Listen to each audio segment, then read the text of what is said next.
Hello everyone, I am the storyteller and I am here to help you today.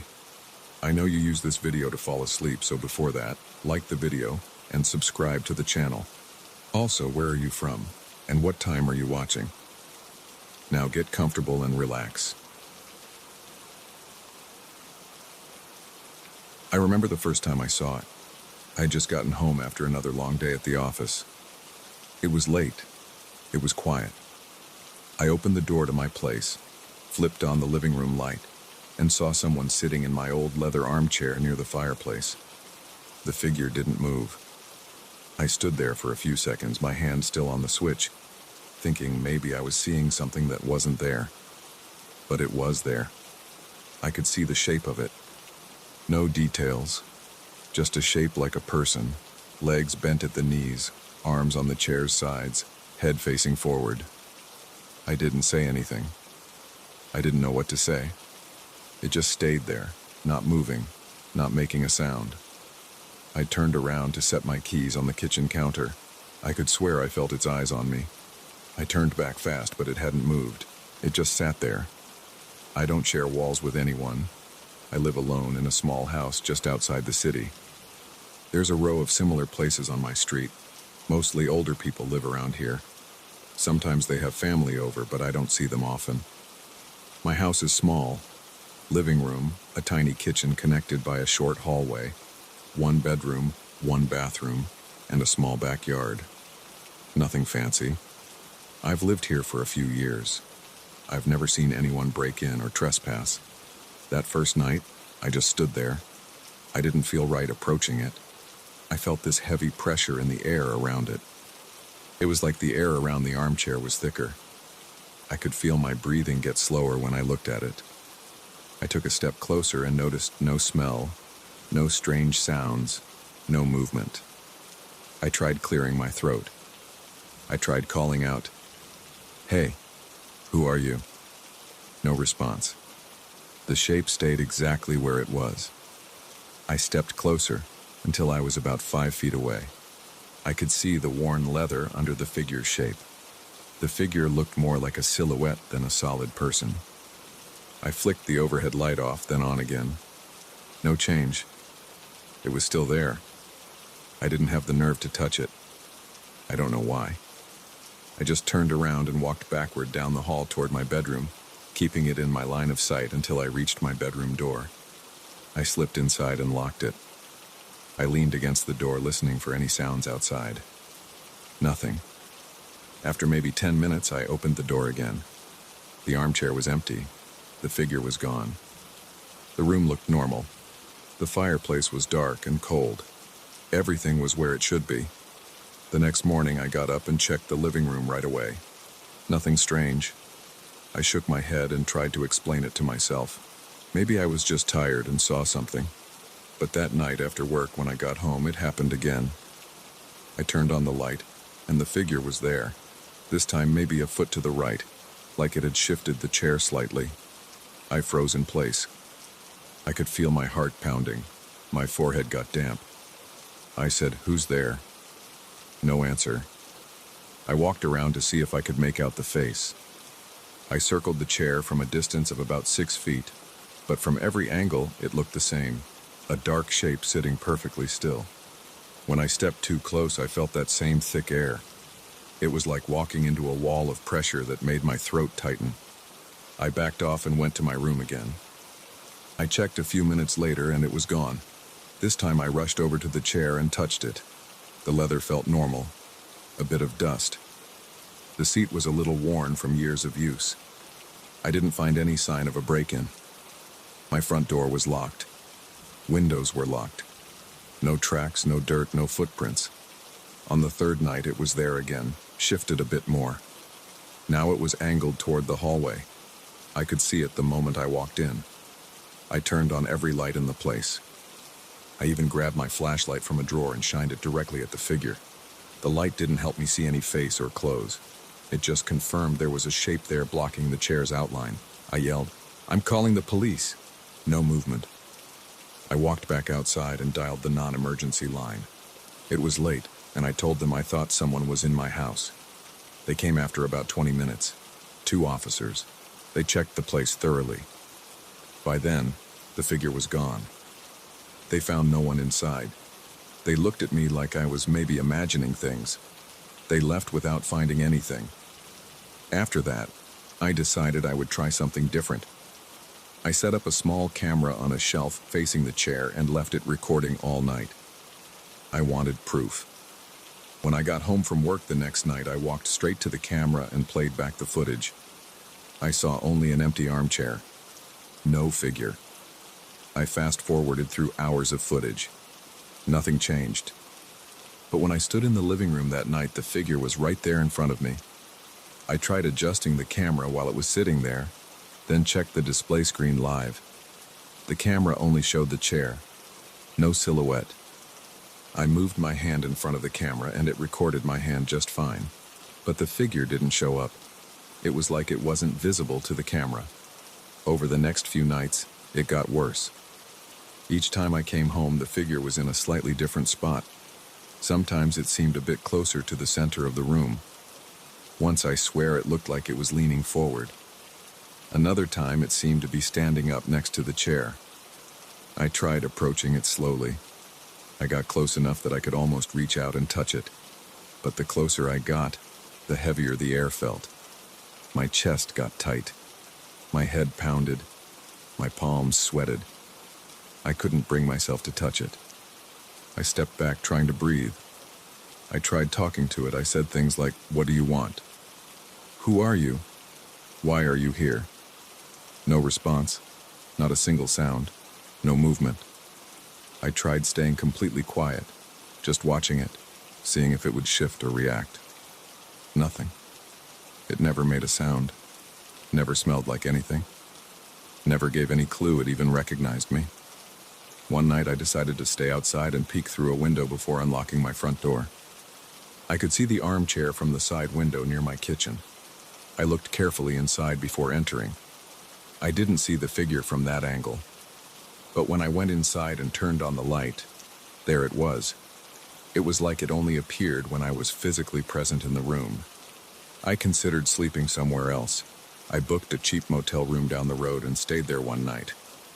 The next evening I came back to my house and checked if maybe it would be gone since I didn't come home the night before. No luck. As soon as I turned on the light, it was sitting in the armchair again, this time turned slightly toward the window. I started looking around the house for clues. The place was older, and when I moved in, I found some old junk in the attic. I went up there again, searching for anything related to the living room or the previous owner. I found a box of old letters, mostly junk mail, old receipts, a few photographs. The photos showed the interior of the house from decades ago. In one of them, I recognized the exact armchair. There was a man sitting in it, looking straight at the camera. I checked the back of the photo. No name, no date. Just the interior of my house looking cleaner and newer. That man in the photo was sitting in the same spot where I see the figure now. I couldn't tell if the figure resembled him. The figure had no details, no face, no clothes I could identify, but it felt like it matched somehow. I put the photo back and went downstairs. The figure wasn't there in the daytime. It only showed up when I came home late after work. So I tried changing my routine. I came home earlier the next day. Late afternoon. Sunlight was still coming through the windows. No figure. I waited until it got dark. As soon as I turned on the living room light after sunset, the figure appeared. It didn't matter what time of night it was, only that it was after dark. I tried to remove the armchair. I dragged it out into my backyard. It was heavy and old, and the leather smelled like dust. I left it there and came back inside. Without the armchair in the living room, I wondered where the figure would sit. That night, when I turned on the light, the figure appeared anyway. It stood where the chair used to be, now just standing in open space. Same shape, same thick air. Now I knew it wasn't tied to the chair itself. I dragged the armchair back inside because leaving it out there didn't help. I tried shining a bright flashlight right at it.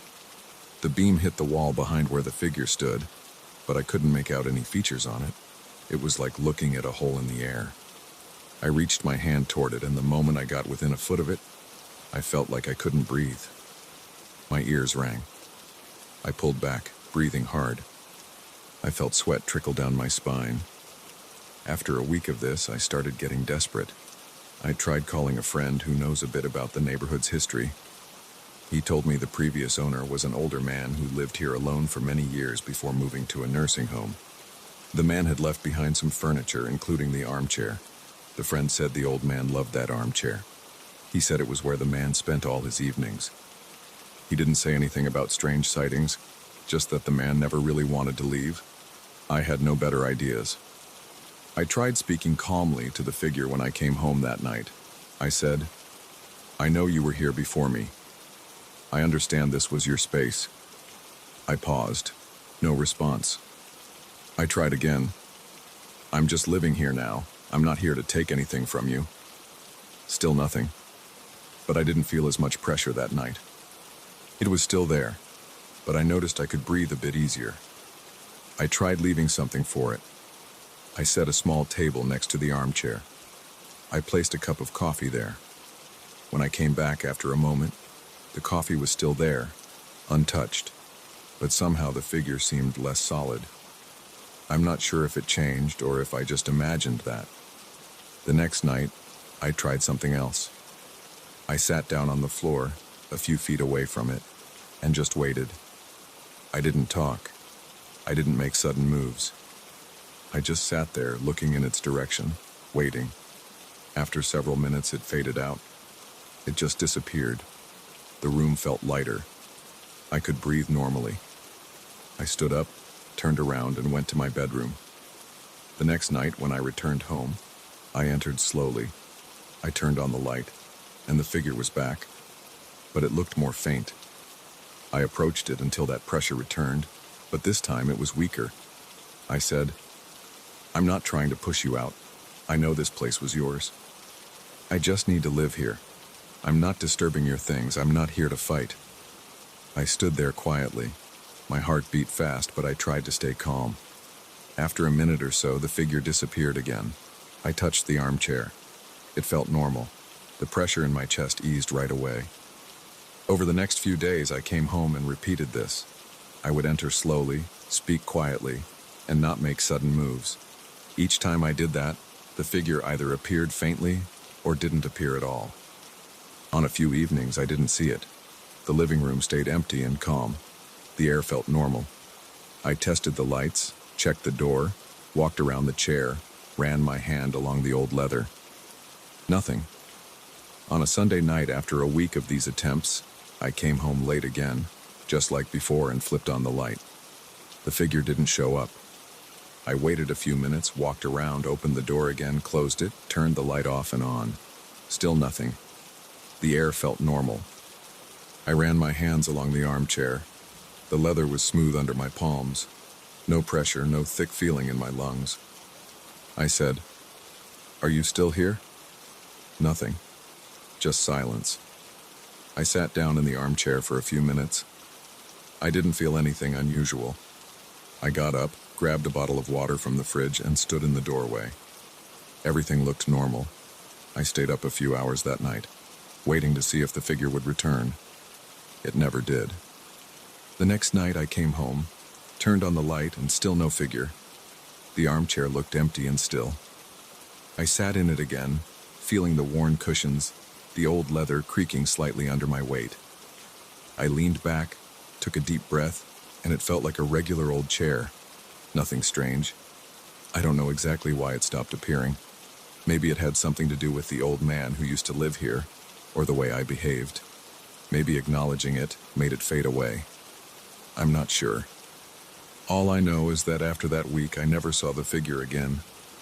Now I come home, turn on the lights, and see an empty living room. The fireplace is still there, unused. The old leather armchair is still in the same spot.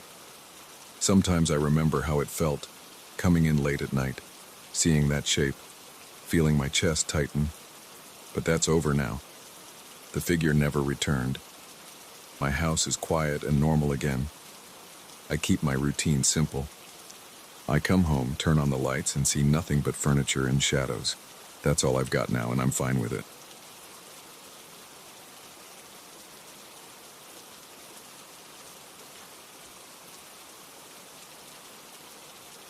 I noticed something was off with the mirror on my second day in the boarding house.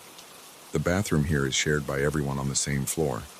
There's a single mirror mounted above the two sinks near the showers. When I first used it, I didn't think much of it. It looked like an old mirror with a few dark spots on the edges. The surface was clean enough, and the frame was a dull metal. But the next morning, when I went in to wash my face, I paused. My eyes in the reflection didn't look right. They seemed spaced out just a little more than they should be. My jaw looked slightly narrower. Nothing huge, but enough that I stared at myself, wondering if I was just tired. I ran water over my face and looked again. My reflection shifted back to normal. I figured it was my imagination. A few days later, I was in the bathroom alone. The others who rent rooms here are often out at work or doing something else. It was around 7 in the evening. I turned on the faucet, splashed water on my face, and looked up. This time, my face in the mirror seemed longer. My nose looked crooked. My eyes appeared a shade darker. I leaned in, trying to see if the glass was dirty. As I did, I noticed something else. There was a shape over my right shoulder. I saw a slight movement, like a person standing right behind me. I turned around fast, and there was no one. The bathroom door was locked from inside. The shower curtains were open. There was nowhere a person could hide. I looked back at the mirror. The shape was gone. My reflection looked normal again. I didn't say anything to anyone. I thought maybe I was stressed or half asleep.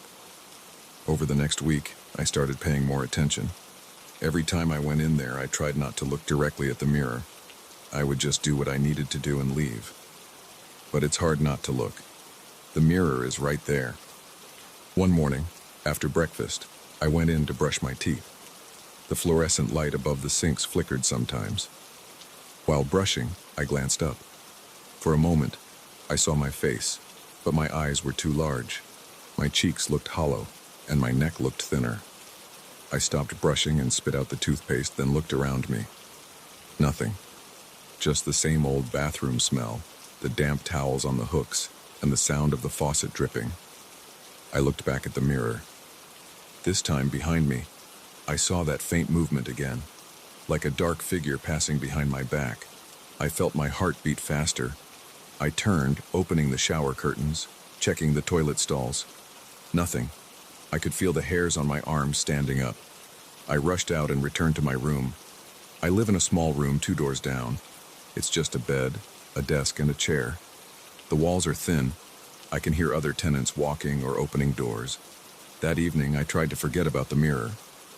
I read a bit, listened to some music through my phone's cheap earbuds. When I finally went to use the bathroom before sleeping, I hesitated. It was late. I knew no one would be in there at this hour. I turned on the light and stood in front of the sink. The mirror was right there. I saw my face. It looked normal. I reached out with my hand, just wanting to wipe the surface with my towel. Maybe there was dust or something on it. When my fingertips touched it, I pulled back instantly.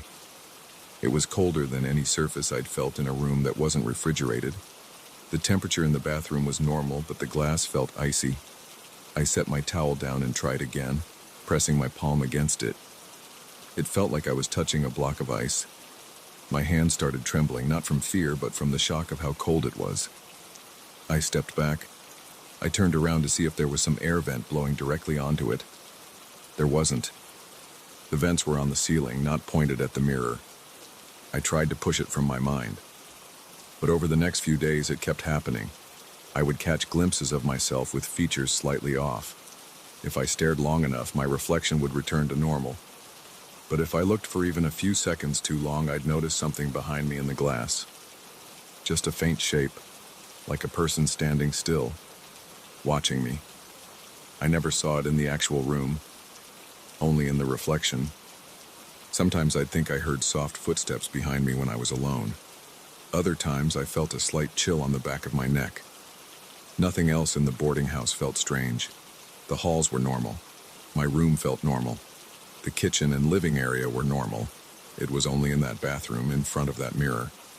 One afternoon, I decided to ask the landlord if there was something about the mirror. He was an older guy, usually found at the front desk. I caught him after lunch. I asked how long the mirror had been there. He looked at me like I was asking a weird question. He said it had been there since he bought the place years ago. He didn't remember replacing it. I asked if anyone had complained about it. He shook his head and said no, it was just a regular mirror. I didn't press further because I didn't want to sound crazy. I just said it looked old and maybe it needed replacing. He shrugged and said he would think about it. A few days later, I decided to clean the mirror myself. I brought a rag and some glass cleaner with me. I waited until I heard no one else moving around, probably late afternoon when most people were out. I stood in front of it and sprayed the cleaner. The liquid ran down in streaks. I reached up with the rag and started wiping. The glass stayed cold. I rubbed hard, but the surface never warmed. I felt the muscles in my forearm tighten. I wiped until the surface was spotless. When I finished, I stepped back and looked. My reflection stared at me. It looked normal at first glance. I turned off the faucet. As I did, I saw the reflection's mouth move. But I hadn't moved my own mouth. It was just a tiny movement, like it opened slightly, then closed. I leaned forward. I felt sweat on my forehead. My heart was beating fast. I moved my jaw slowly. The reflection matched my movement this time. I nodded my head. The reflection nodded. I raised one eyebrow, it did the same. I opened my mouth, it opened its mouth. I exhaled. Maybe I imagined that odd movement a second ago. I stared longer, not blinking. I wanted to catch it doing something else. My eyes began to tear up from not blinking. I finally blinked, and when I did, I thought I saw the figure behind me again. This time it looked closer. I spun around. Nothing there. My hand was shaking. I decided to leave. As I took a step back, the reflection seemed to lag just half a second behind my movement. I didn't wait any longer. I walked out, closed the door, and went back to my room. Over the next week, I tried to avoid the bathroom, but I couldn't forever. I needed to shower. I needed to brush my teeth. Every time I walked in, I felt a tightness in my chest. Sometimes I took quick glances in the mirror, and everything looked normal. Other times I saw small changes. Once my left ear looked bigger. Another time my chin was too pointed. These changes never lasted long. Always a few seconds, then back to normal. Once, while shaving, I heard a soft creaking sound. I froze and stared at the doorway behind me in the reflection. For a moment, I saw a tall, dark shape with no details. Just a shape. It was standing in the corner near the door. When I turned, nothing was there. The corner was empty. The door was still closed. After that, I felt a dryness in my mouth. I cut myself shaving. The cut stung and a small spot of blood ran down my chin. I rinsed it off and left as soon as I could. I started having trouble sleeping. I would lie in bed, thinking about that mirror. I would try to make sense of it. I knew I should just ignore it. I tried using the bathroom fast. I looked down at the sink when washing up, never directly into the glass. But the problem was I always ended up looking at it, even if just from the corner of my eye. My curiosity, or maybe my fear, made me check if something was still off. And it always was. At least some of the time. One night, I thought I heard someone trying to open my door. I got up and checked. It was locked. No one was there. I walked down the hall to see if someone else was awake. No one was around. The hall was quiet. The floorboards creaked under my feet. I stood at the bathroom door. I could feel my heart thumping in my chest. I listened. No sound. I turned the knob and stepped inside. The light was off. I reached for the switch. It clicked, and the lights came on. The mirror caught my eye right away. My reflection's eyes looked off again. I felt a shiver in my legs. I wanted to check if the surface was still cold. I reached out my hand slowly. I touched it with my fingertips. It felt freezing. My hand trembled a bit. I pressed my palm against it. The reflection's hand matched mine exactly. I leaned in closer, just a few inches from the glass. I could see the pores on my nose. Everything looked normal except for a slight twist in my right eyebrow. I focused on that. I tried to smooth my own eyebrow with my finger. The reflection did the same, but a fraction of a second after I did it. My reflection's timing was just a bit off, like a delayed video feed. I pulled my hand back and rubbed my arm. The room felt colder than normal. I looked behind me. Nothing there. When I looked back at the mirror, I could have sworn I saw the reflection's arms move up toward me, but I was standing still. It was so fast that I couldn't be sure. I stepped back until I was against the far wall, never taking my eyes off the mirror. The reflection got smaller as I moved away, but I swore its eyes were locked on mine. After a few moments, I left. The next day, I tried talking to another tenant about the bathroom. He was a guy my age, always wearing headphones. I asked if he ever noticed anything strange about the mirror. He looked at me confused, said it was just an old mirror. I asked if he ever saw anything weird in it. He just shrugged and shook his head, telling me I was probably seeing things. I didn't try asking anyone else after that. I felt stupid, but I knew what I had seen. I decided I had to do something more direct. Late that night, I went back into the bathroom with a small hammer. I closed the door and locked it. I was shaking, not from the cold, but from adrenaline. I didn't want to cause trouble by breaking property, but I needed to know. I needed to see what would happen if the mirror broke. Maybe I'd find a normal wall behind it. Maybe I'd prove it was just old glass. I stood in front of it and raised the hammer. The reflection showed me raising the hammer. I waited. I breathed loudly through my nose. My heart was pounding in my ears. I lowered the hammer and pressed my free hand against the glass, still cold as ice. I pulled my hand back and tried to see if there was any gap between the mirror and the wall. The mirror seemed mounted firmly, no screws visible on the front. I stepped back, holding the hammer at my side. I felt sweat on my neck. As I stood there, the reflection looked normal again. I saw my own tired face, the circles under my eyes, the tense set of my jaw. Nothing strange. I didn't see any figure behind me. I didn't see any distortion. It looked perfectly normal. I reached out and touched it again. Still cold. I raised the hammer slowly. My elbow locked.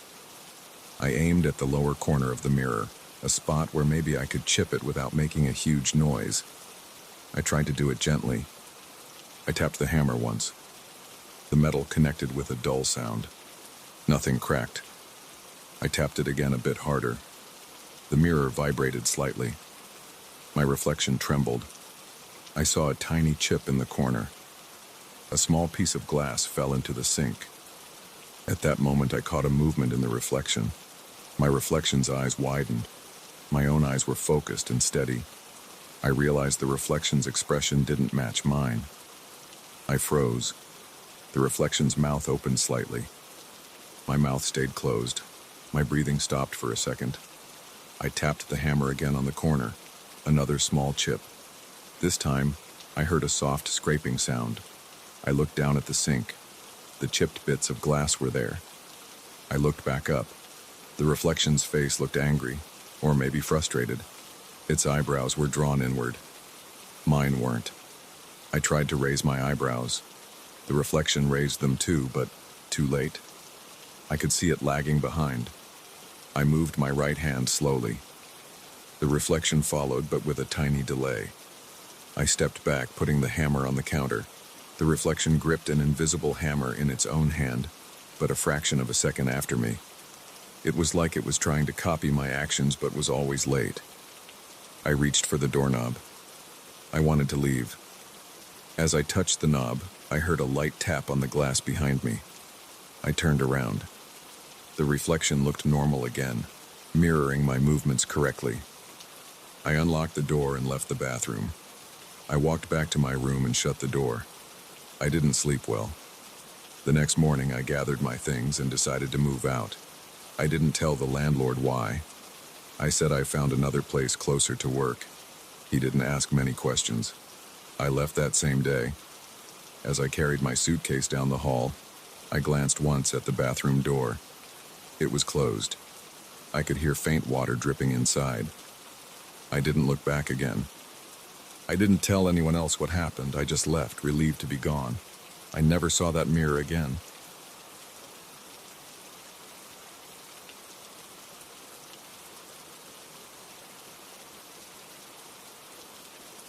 I remember the day I first took the bells out of the box. I had just come home from my cousin's place where they handed me this old wooden crate. It had been sitting in my family's attic for decades. My cousin said it belonged to our grandfather and that I should take it. I had no reason to refuse. It looked solid, no strange smells, no damage I could see. I brought it home, set it on my kitchen table, and opened it. Inside I found a set of old metal bells, each about the size of my fist. There were 5 bells in total, each attached to a small metal loop. They were tarnished but not broken, and they looked handmade. I decided to hang them on my living room wall. I wasn't sure why I did that. I guess I just wanted to show them off, or maybe I thought they would look interesting. I put them up on a strong nail, making sure they wouldn't fall. Then I went to bed and slept without any problem. The first night they rang at midnight, I woke up confused. I had been asleep maybe for a few hours. I heard a faint metal sound. I got out of bed, walked into the living room, and stood there in the dark. I listened. The bells shook slightly on the wall. They weren't blowing in any draft. There was no open window. I didn't see any insects or small animals. Yet they made a quiet, uneven ringing. I stood in front of them and watched them. They moved a bit, back and forth, tapping against the wall. They weren't swinging wildly, just enough to produce a slow, irregular ringing. I stood there for maybe a minute, and then it stopped. I felt a chill in my back. I reached out and touched them. They felt cold. I put my ear close, and I swear I heard a faint whisper inside the bell's surface, like a thin, scraping sound. But I thought maybe I was just half asleep. I went back to bed. The next day, I barely thought about it.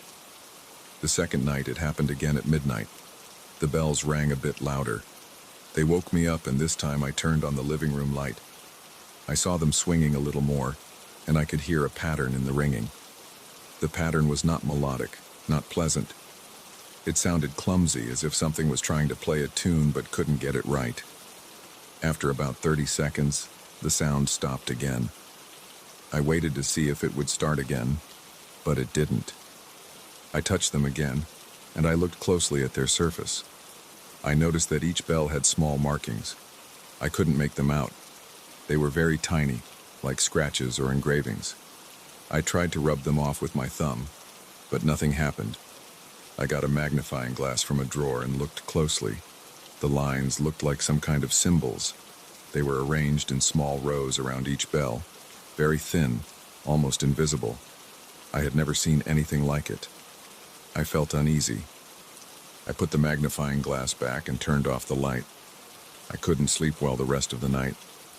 The next morning, I took the bells down and placed them on my dining table. I inspected them again in the sunlight. The symbols were still there.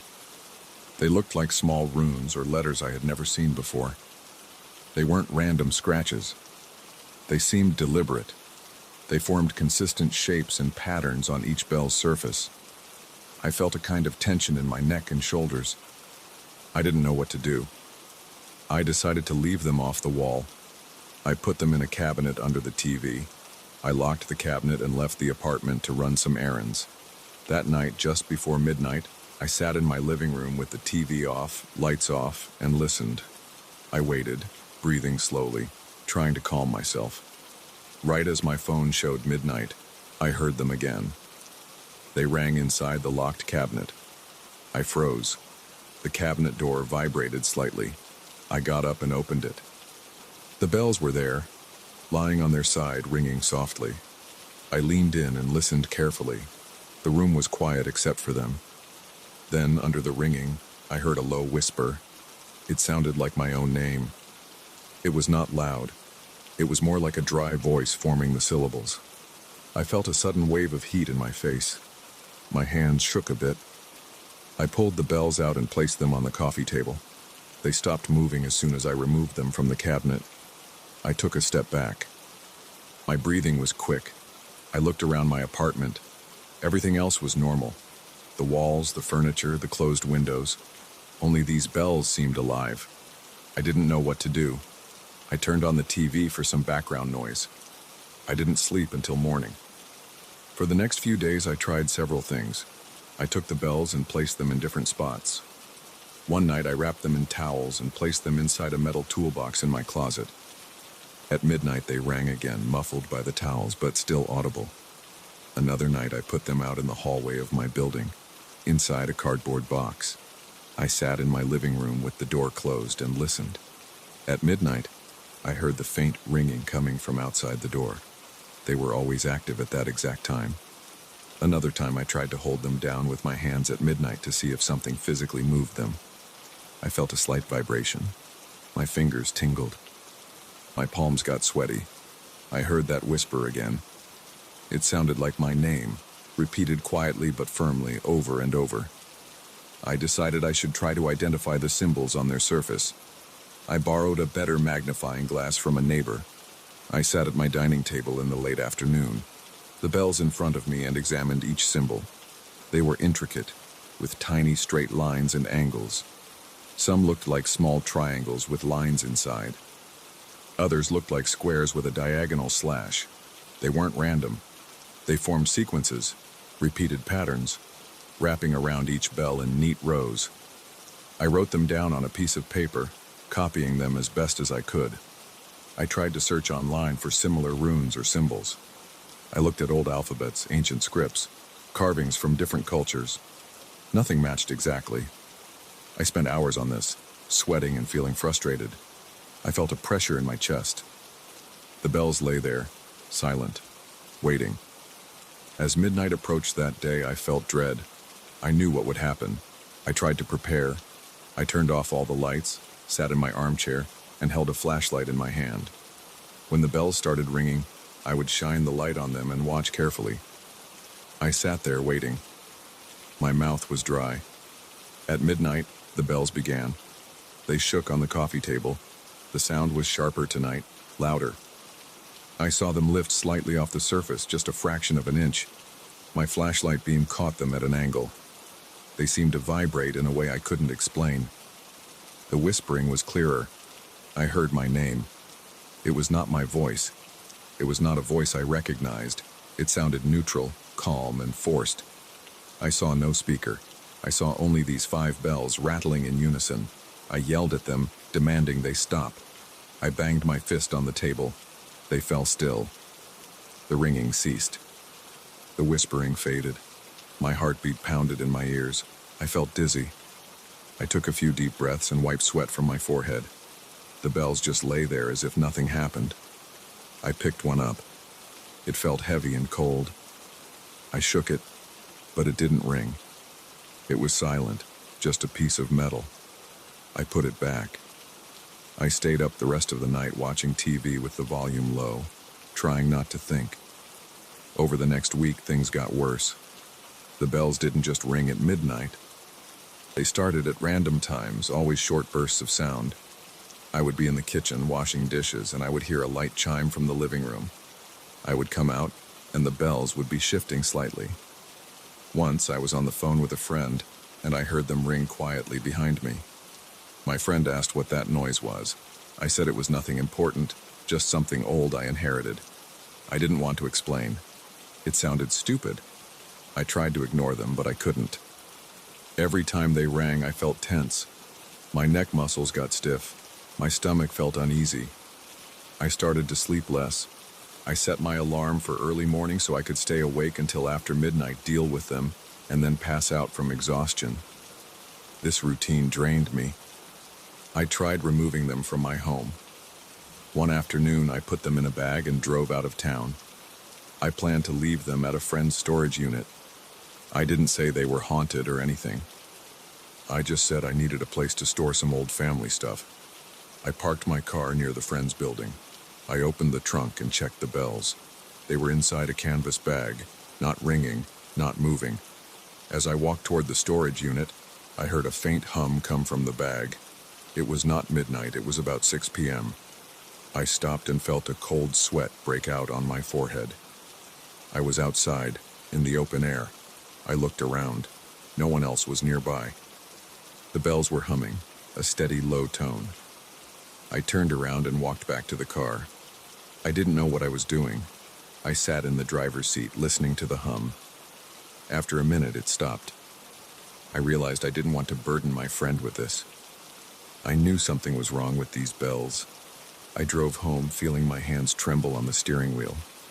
Back in my apartment, I placed the bells in a drawer. I paced around, rubbing my face, trying to think of something else. I decided to try a more direct approach. I tried to break one. I took a hammer from my toolbox and went to the kitchen sink. I pulled out one bell and placed it on a thick wooden cutting board. I lifted the hammer and brought it down hard. The hammer bounced off. The bell didn't dent, didn't scratch. I hit it again. Same result.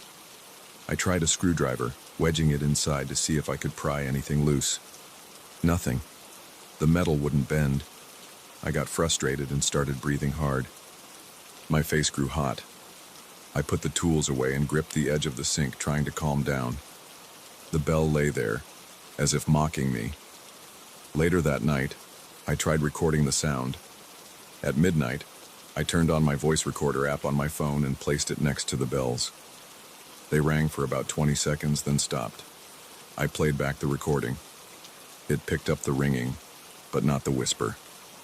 On playback, there was no voice calling my name. It was just the bell sounds, distorted and uneven. I tried again the next night with a different recorder. Same result. The whispering only happened when I was listening live. It never showed up on a recording. I felt like I was losing control of the situation. I decided to bring the bells to an antique shop. Maybe someone would recognize their style. I packed them into a box and took them downtown. I went inside a small shop where they sold old lamps, clocks, and various old items. The owner, an older man with glasses, examined the bells. He said they looked old, handmade, and probably came from some small foundry decades ago. He said he had never seen symbols like that. He tried ringing one by hand. It sounded normal. He said they might be collector's items. He didn't offer to buy them. He said he wasn't sure of their value. I left feeling disappointed and tired. Back home, the bells continued their behavior. Now, every time I got close to midnight, I felt a tightness in my chest. I would sit on my couch staring at them. They would start ringing. I would listen to that whisper of my name, feel my scalp prickle, and want to run out of the room. But I stayed. I touched them once while they rang. They vibrated under my fingertips. They were cold and smooth. I felt a slight, static-like sensation. My arm hair stood up. I stopped inviting anyone over. I tried to hide the bells. I put them in the basement storage area of my building. At midnight, I went down there, unlocked the door, and listened. They rang, echoing off the concrete walls. It sounded louder down there, with no furniture or soft surfaces to absorb the sound. The whisper was clearer. I stood alone in that dim space, sweating, my heartbeat pounding, listening to them say my name. I spoke back quietly, asking what they wanted. I received no answer, just more ringing, more whispering. In the following weeks, I just endured it. I tried wearing earplugs at midnight, but I could still feel the vibration. I tried turning on loud music, but I could still detect the bells underneath. The ringing was part of my nightly routine now. I woke up, went about my day, worked, ate, tried to relax, then waited for midnight and dealt with the bells. Sometimes they rang for a few seconds, sometimes a whole minute. Sometimes the whisper repeated my name once, sometimes several times. I never heard any other words. I grew used to the tension. My chest still tightened at midnight, but I expected it. My throat felt dry, but I kept a glass of water on the table. I watched the bells with a steady stare, waiting for them to stop. After they finished, I would pick them up, move them to another place, and try to sleep. They never seemed to care where I placed them. They would always ring at midnight. Always. I don't know what the symbols mean. I don't know why they say my name. I can't break them. I can't discard them. I can't make them stop. They just exist in my life now. Every day I wonder if tonight they will do something different. But they haven't. They ring, whisper, and stop. It's always the same. I wish I could give a reason, but I have none. They are just old bells that my family kept, and now I have them. I hear them every night. I know they will never leave me. I know I will never understand them. So I wait, listening to those uneven tones and that quiet, steady voice.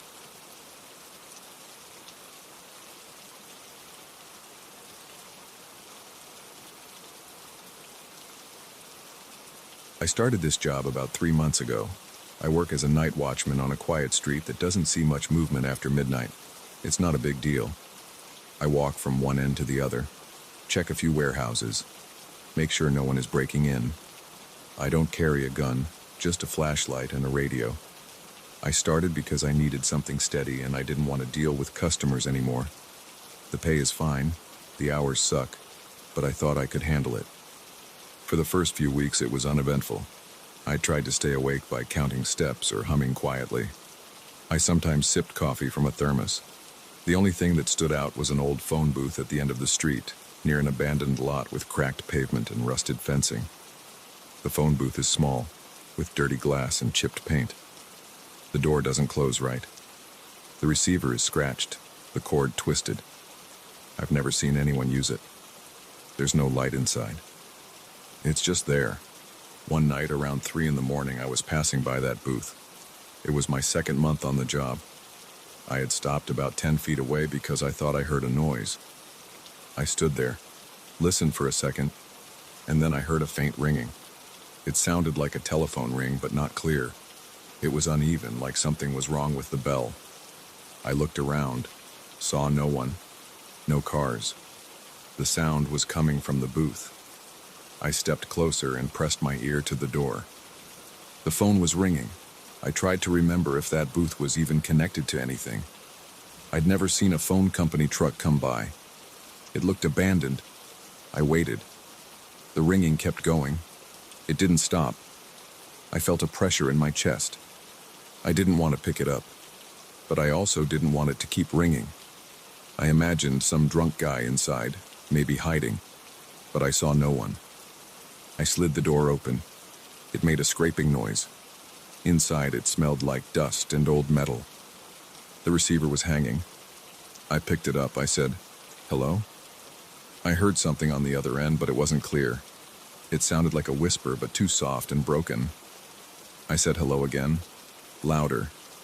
No words came through, just this muffled sound like someone breathing too close to the mouthpiece. I stood there holding the phone, trying to make sense of it. Then I heard a few words. They were spoken in a low tone.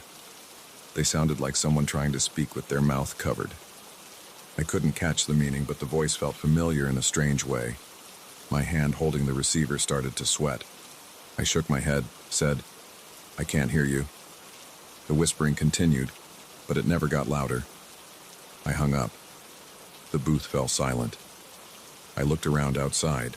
Nobody, no movement, just the distant hum of a street lamp. I told myself it was just a weird glitch. Maybe the phone line was still connected to something old, maybe picking up radio interference. I tried to forget about it and continued my patrol. I didn't tell my supervisor. I didn't see the point. The next night, I didn't pass by the booth until about 3 o'clock again. I was trying not to think about it, but when I got close, I slowed down. Everything was quiet. Then the phone rang again. Same broken sound, like a weak bell. I didn't want to answer, but I also didn't want to leave it ringing. I stepped inside and picked up the receiver. "Hello?" The whispering was back. It sounded distorted. I listened carefully. I could make out a few words this time. It sounded like my name, said very quietly. I heard "you" and something that sounded like "remember." I asked who it was. No response, just more faint whispers. I felt my stomach tighten. I hung up again. Over the next few nights, the pattern repeated. At 3 in the morning, the phone rang in that old booth. I couldn't ignore it. It got under my skin. I started approaching the booth more carefully. Some nights I considered not answering, but the ringing wouldn't stop. I tried waiting once. I stood there across the street watching the booth. The ringing continued without any pause. It sounded muffled, but it was consistent. After a few minutes, I gave in. I answered. The whispers greeted me, always barely audible, always broken and low. I noticed that sometimes it sounded like multiple voices at once. Sometimes I could swear I heard my own voice in there like an echo. It didn't make sense. I checked the phone cord. It was worn but still attached. I looked for any cables leading to the booth. I found none. I pulled open a small panel at the base of the booth, expecting to see a phone line. There was nothing, just an empty metal cavity. I started feeling uneasy before my shift even began. I knew I'd have to pass that booth at some point. The third week of this happening, the whispering got more personal. On one call, I heard something that sounded like, "You think no one knows." Another time I heard, "She left because of you." My throat got dry. I tried to speak back, to demand explanations, but the voices never answered direct questions. They only whispered in fragments. I felt sweat on my back whenever I approached that spot. It was late October. The nights were getting colder, but I was always warm and tense near the booth. I would feel my heartbeat in my ears. I caught myself avoiding my reflection in the booth's glass. I kept looking around to see if anyone was watching. I never saw a soul.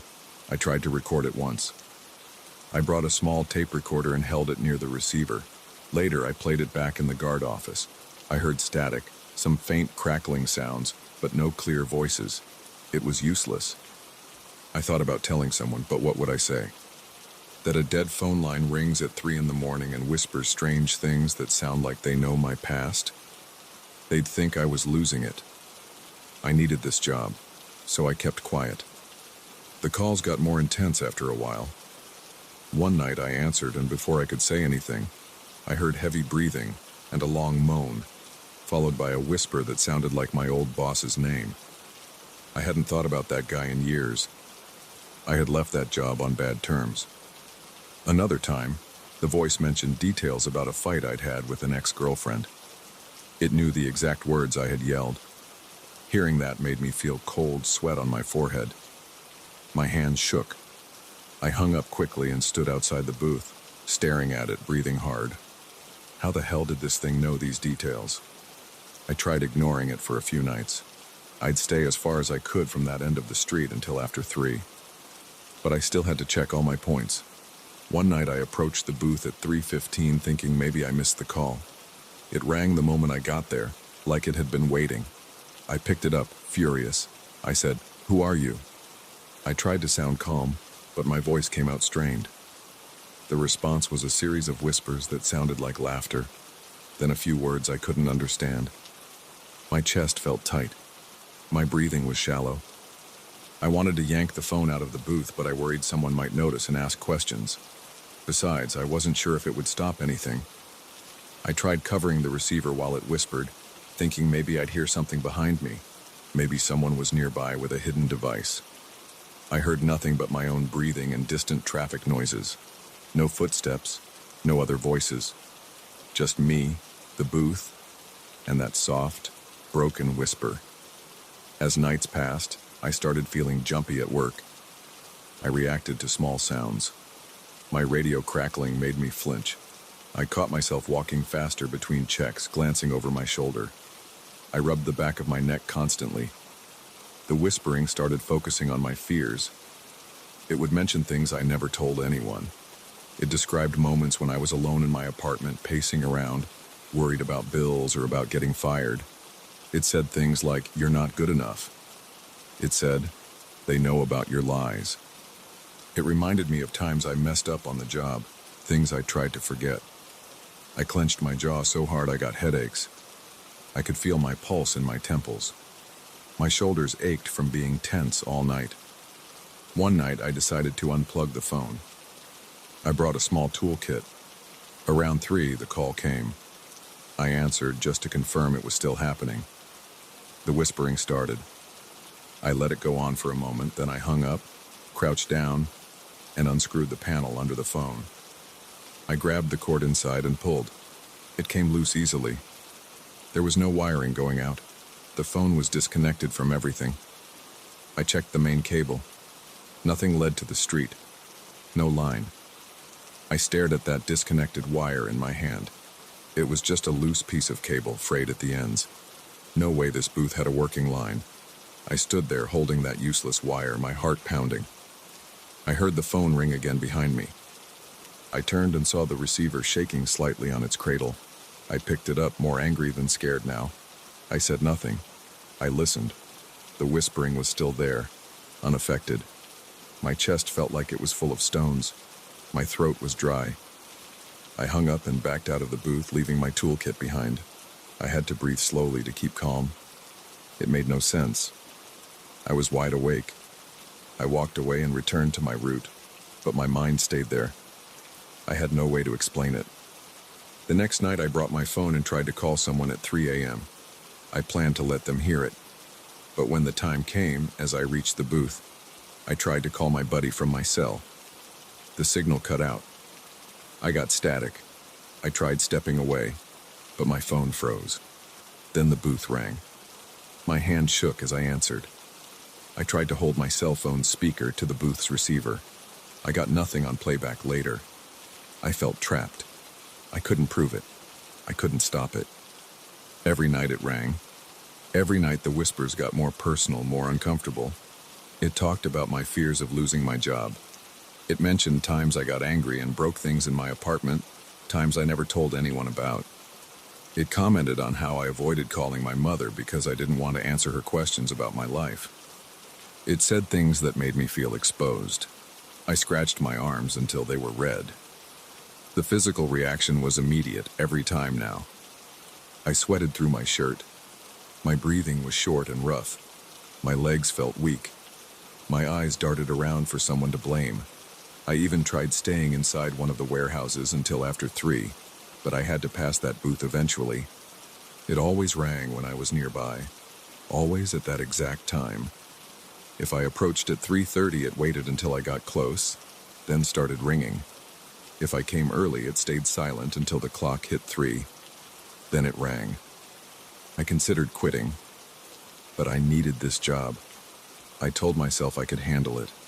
They were just voices, just sounds. They couldn't hurt me.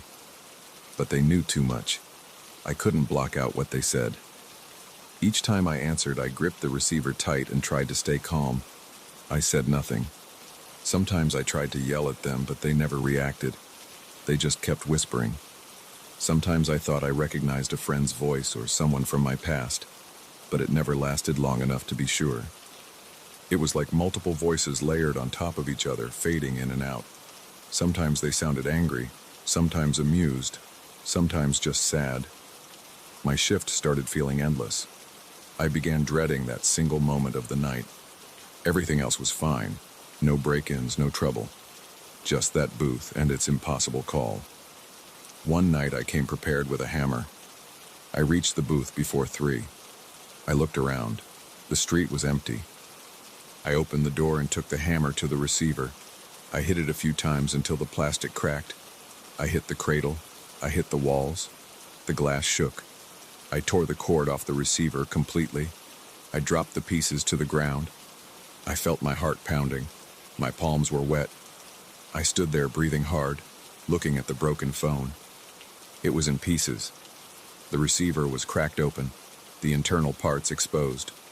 No one would ever use it again. I stepped outside and looked at my watch. It was 3 on the dot. A scratching noise came from inside the booth. I froze. I leaned inside. The broken receiver twitched on the floor. I heard a faint whisper from the twisted speaker inside it. I didn't understand the words. It sounded weaker than before, but it was still there. I backed away, pressing my back against the fence. I stood there, not sure what to do. The whispers continued for a full minute, then stopped. I left the pieces there and finished my shift without going near it again. For the next few nights, I tried not to look at the booth. The phone was broken. There was no ringing. I hoped it would stay silent. But I still felt uneasy passing that spot. On the 4th night after I smashed it, I noticed that the booth's door was closed again. I looked inside. The phone was back on the hook, intact. The glass was still dirty, the paint still chipped, but the phone looked untouched. The cord was back in place, The receiver looked whole. I stepped inside, not believing my eyes. I touched the receiver. No cracks, no damage. It was as if I never touched it. I felt a heavy pressure in my chest. I stood there breathing fast. I checked my watch. 3 minutes to 3. I ran out of the booth and stood on the sidewalk, my fists clenched. I waited. At 3, it rang again. It sounded exactly the same, that weak, broken ring. I walked away. I forced myself not to answer. I kept walking until I couldn't hear it anymore. It kept ringing faintly behind me, but I did not turn back. I finished my shift, ignoring the booth completely. The next night, I tried the same. When it rang, I just kept walking. It rang and rang, but I did not answer. I felt sweat under my arms, my stomach tight, but I forced myself to keep going. On the third night of ignoring it, it began ringing earlier at 2:50, then at 2:45 the next day, as if trying to catch me off guard. I refused to answer. I noticed that without answering, the whispering never reached me. I didn't have to hear its words. It bothered me to know it was still there, but at least I didn't have to listen. I continued my rounds like that for weeks. The booth kept ringing at odd times. Sometimes at 3, sometimes earlier or later, sometimes right when I passed by. I never answered again. The tension remained, but I kept walking, hands shaking, jaw clenched, breathing carefully. Every night was a test, but as long as I ignored the calls, I didn't have to hear what it said. The phone still rings. I still pass by that booth every night. It's still there with its dirty glass and chipped paint. I don't answer anymore. I keep my head down, do my job, and keep moving. I don't tell anyone about it.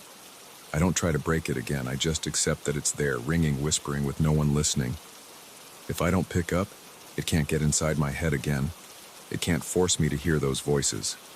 So I keep walking. It rings, I walk, and that's it. I go home in the morning tired and uneasy, but I'm still here. No one else knows. And that's how it stays.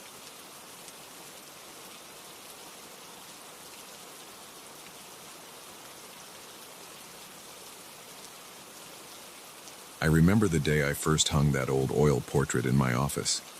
I had found it at a small antique store. It was cheap, and I needed something to fill the bare wall behind my desk. The painting showed a man I did not know, dressed in old-fashioned clothes, his eyes painted dark and cold. He did not smile. He looked straight ahead, almost as if he were sizing me up. His face had hard lines. His hair looked tidy, his shoulders stiff. At the time, I shrugged and placed him there without thinking much about it. It was just a decoration, something to cover empty space. I had no strong feelings about it. That changed a few days later. I was sitting at my desk, working through some paperwork. My office is quiet most of the time. There's no chatter, no background music. I work alone. My routine is simple. I arrive, turn on the lights, sit, and work until evening. I drink a cup of coffee around midday and eat lunch outside. Then I come back, finish my tasks, and leave. Nothing strange ever happened in that room until I hung that portrait. On the third day after putting it up, I noticed something that made my stomach feel tight. The portrait seemed slightly tilted. I always hang frames straight. I do not leave them crooked. The line of the top edge was off by a tiny margin, maybe only a few millimeters, but it was enough to catch my eye. I got up, stood on a chair, and adjusted it. I pressed it against the wall and checked with my eyes. It looked straight. I stepped down and returned to my desk. When I looked up again, the man's gaze seemed different. He appeared to be looking more to the left than straight ahead. I stared at the painting for a while, trying to see if I was imagining things. The pupils seemed shifted, as if the painter had caught the man in the middle of a glance. I told myself that the painting was old. Maybe the paint had worn unevenly. Maybe it always looked like that, and I just had not noticed before. I went back to work. A few hours later, I left the office to use the restroom. When I came back, the portrait looked off-center again. It was now slanted the other way. It was not a big movement. Someone else might not have noticed it, but I pay attention to details. My job requires it. I walked over and straightened it again. As I fixed it, I felt a strange chill on the back of my neck. The frame was smooth and the nail in the wall was solid. There was no breeze, no vibration from outside. There was no reason for it to move on its own. I said nothing, but I felt uneasy. Over the next few days, I kept noticing small changes. The man's head seemed to turn slightly from one day to the next. Sometimes he looked as if he were leaning forward in the frame. Other times, I would have sworn he had pulled back. His eyes seemed to follow me in a way that felt too direct. Paintings sometimes give an impression of following a person's movements, but this felt different. I began avoiding direct eye contact with the portrait. I would leave the office and come back, hoping not to see a change, but I always found something off. Sometimes the entire frame would be a few centimeters to one side, as if it had inched along the wall. Other times, the corners of the canvas seemed to stretch outward slightly. At night, when I worked late, I began to hear sounds. They were faint. A soft scratching noise seemed to come from behind the painting. It sounded like nails scraping against a hard surface. I put my ear close to the wall, holding my breath. The scratching paused, then started again, slow and careful. My heart pounded. I did not know what to do. I thought about taking the painting down, but something about it made me hesitate. I did not like touching it. The frame felt odd in my hands, as if it resisted my grip. I decided to ignore it for a while. I tried to focus on my work, but I kept looking up at that stern face. The man's eyes looked darker, his lips pressed tighter.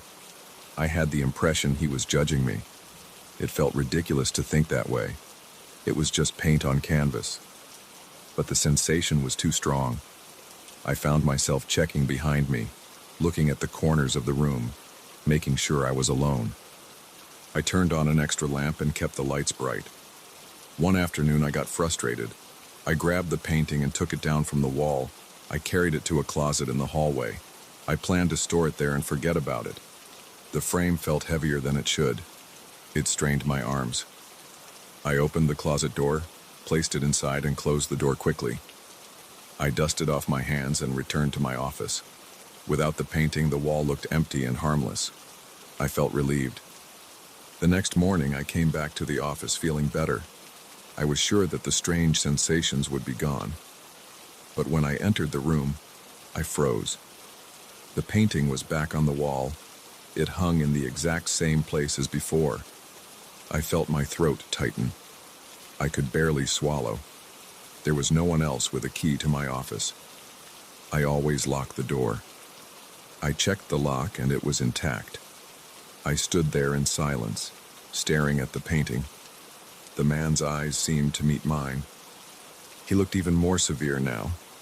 I could see more detail in his face. His eyebrows were sharper, his cheeks more pronounced. The corners of his mouth bent downward, as if he was disappointed in me. I tried to speak, but I had nothing to say. I paced around the room, checking for signs of a break-in. Nothing else was out of place. Just the painting hanging there as if I had never moved it. I approached it slowly. I touched the frame. It felt warm. I pulled my hand back. I felt sweat on my palms. I did not bother trying to remove it this time. Instead, I opened the door and stepped out into the hallway. I needed to calm down. I went to the restroom and splashed water on my face. The cold water felt good. I took a few deep breaths and then returned to my office. This time, the painting was slightly tilted again. The man seemed to be leaning forward, closer to the glass surface of the frame. I felt the hair on my arms stand up. My chair squeaked as I sat down. I tried to work, but my eyes kept drifting to that face. I read the same line of my document over and over, not absorbing the words. That night, I stayed late. I do not know why. I think I wanted to face whatever was happening. I turned off the overhead light and turned on my desk lamp. The rest of the room fell into shadow. The painting was on the opposite wall, lit only by a small angle of light. I could see the shine of the painted eyes. I sat very still, waiting. The building was quiet. I heard the distant hum of something mechanical, maybe the heating system. My breathing sounded too loud. My throat felt dry. I considered leaving, but I stayed. Around midnight, the scratching started again. At first, it was a soft tap-tap-tap sound. Then it became a slow scrape, like a sharp object dragged across the wall. I stood up. My legs felt weak. I held my desk lamp in one hand and moved closer. The scratching stopped as I approached. I reached out and touched the frame lightly with my fingertips. The wood vibrated under my touch. It felt as if something inside the wall was pushing against it. I pulled my hand back. I stepped away and tried to think clearly. I decided to remove the painting again, but this time do something different. I took it off the wall carefully. The room felt colder immediately. I looked at the back of the canvas. There were old nails holding it in place. The wood backing looked normal. I ran my hand along it. It felt solid, no hidden compartments, no strange stains. I walked down the hallway with the painting in my hands. I reached the building's storage room. I grabbed an old blanket from a shelf and wrapped the painting in it. Then I slid it into a cardboard box and taped it shut. I wrote on the box with a marker, "Do not open." I carried the box down the stairs to the basement. The basement was cold and dim, lit by a single bulb. There were metal shelves full of old files and furniture. I placed the box in a dark corner behind some old chairs. I stood there for a few moments, breathing hard, feeling the concrete floor under my feet. I thought that would be the end of it. The next day I came into my office late. I felt nervous about what I might find. The wall was empty. There was no painting. I almost laughed with relief. I sat down at my desk and started to work. By lunchtime, I had relaxed enough to feel hungry. I ate a sandwich, drank coffee, and checked some emails. The day passed with no strange events. I went home feeling tired but calmer. A few days went by without incident. I started to believe I had solved the problem. Then on a Friday night, I decided to stay late again to finish some paperwork. Around 10 in the evening, I heard a noise in the hallway. It sounded like something heavy scraping along the floor. I froze and listened. The sound moved closer. I turned off my desk lamp. I listened to my own heartbeat. The door to my office was shut. I saw the doorknob move slightly. It jiggled, then stopped. The scraping sound continued, passing by my door, heading toward the storage room. After a while, it faded. I waited a long time before opening the door. The hallway was empty.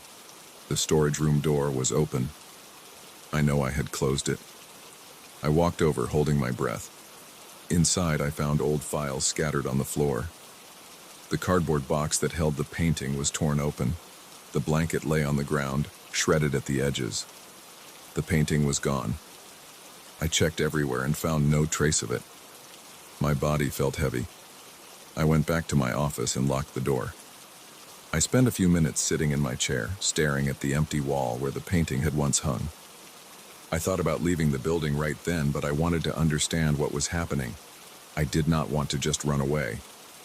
I pulled my desk away from the wall and inspected the spot where I had hung the painting. The nail was still there, firmly anchored. The wall felt smooth and solid. I knocked on it, expecting some hollow sound, but it was just a normal wall. I sat back down and turned on all the lights. My eyes stung from the brightness. I checked the closet, the restroom, the hallway. Nothing. I decided to bring my laptop and work from home for a while. I packed my briefcase and left the building, double-checking that I locked the office door. Over the next week, I did not return. I sent emails to colleagues and handled business from home. I tried to think of a logical explanation. Maybe someone was playing a prank. Maybe I was mistaken. But I could not explain what I had seen. Finally, after days of restless sleep, I decided to go back during daylight. It was a bright afternoon when I stepped inside the office again. I was sweating before I even reached the door. My hands were shaking a little. I unlocked the door and entered. The painting was back. It hung exactly where it had been before. The man's eyes looked straight at me. He looked closer to the glass surface now, as if he had moved forward. I could see tiny cracks in the paint, tiny details in his pupils. I backed away until I felt the doorknob against my spine. I considered leaving right then and never coming back. But this was my office. I needed to work. I walked slowly up to the painting. I pressed my palm against the frame. It felt warm again. I put my ear close to the surface. I listened. I heard a faint tapping sound coming from inside the wall. It was steady and slow. I pulled back and ran my fingers through my hair. My mouth felt dry. I tried to speak. I said, "Stop." My voice sounded weak and nervous. I tried again, louder. "Stop it. I'm not afraid of you." I heard only silence in return. I grabbed a chair and stood on it, reaching for the top of the painting. I tried to lift it off the nail again. As I touched it, I felt resistance. It would not budge. I pulled harder, using my weight. Eventually, it came loose, nearly knocking me off the chair. I climbed down and carried it out of the room. It felt heavy in my arms. I walked down the hallway and opened the door to an unused supply closet. There was no lock on this door. I placed the painting inside, face against the wall. Then I blocked it with a small cabinet. I backed out of the closet and closed the door. I returned to my office, breathing heavily. The wall was empty again. I felt a strange relief. I sat at my desk and stared at my screen, forcing myself to read emails, to write replies, to type numbers into a spreadsheet. Every few minutes I glanced at the door, expecting it to open, expecting to see that painting slide back in. But nothing happened. Hours passed. I left the office at dusk, checking behind me as I walked down the hallway. Everything seemed normal. That night, I slept better. I did not hear scratching in my dreams. I still felt tense, but at least I had locked the building behind me. In the morning, I will go back and I will see if the painting is still in that closet, facing the wall. Maybe it will be gone again, maybe not. I do not know. All I know is that I have done what I can. I have tried to remove it, to lock it away. If it returns, I will do it again. I will not let it hang there, staring at me, making me feel trapped. I will not allow it to move freely. I will keep trying to contain it no matter how many times it comes back. If I can't, I'll leave this office and never return. I don't want to see that face again. I don't want to feel those eyes on me. I just want to work in peace.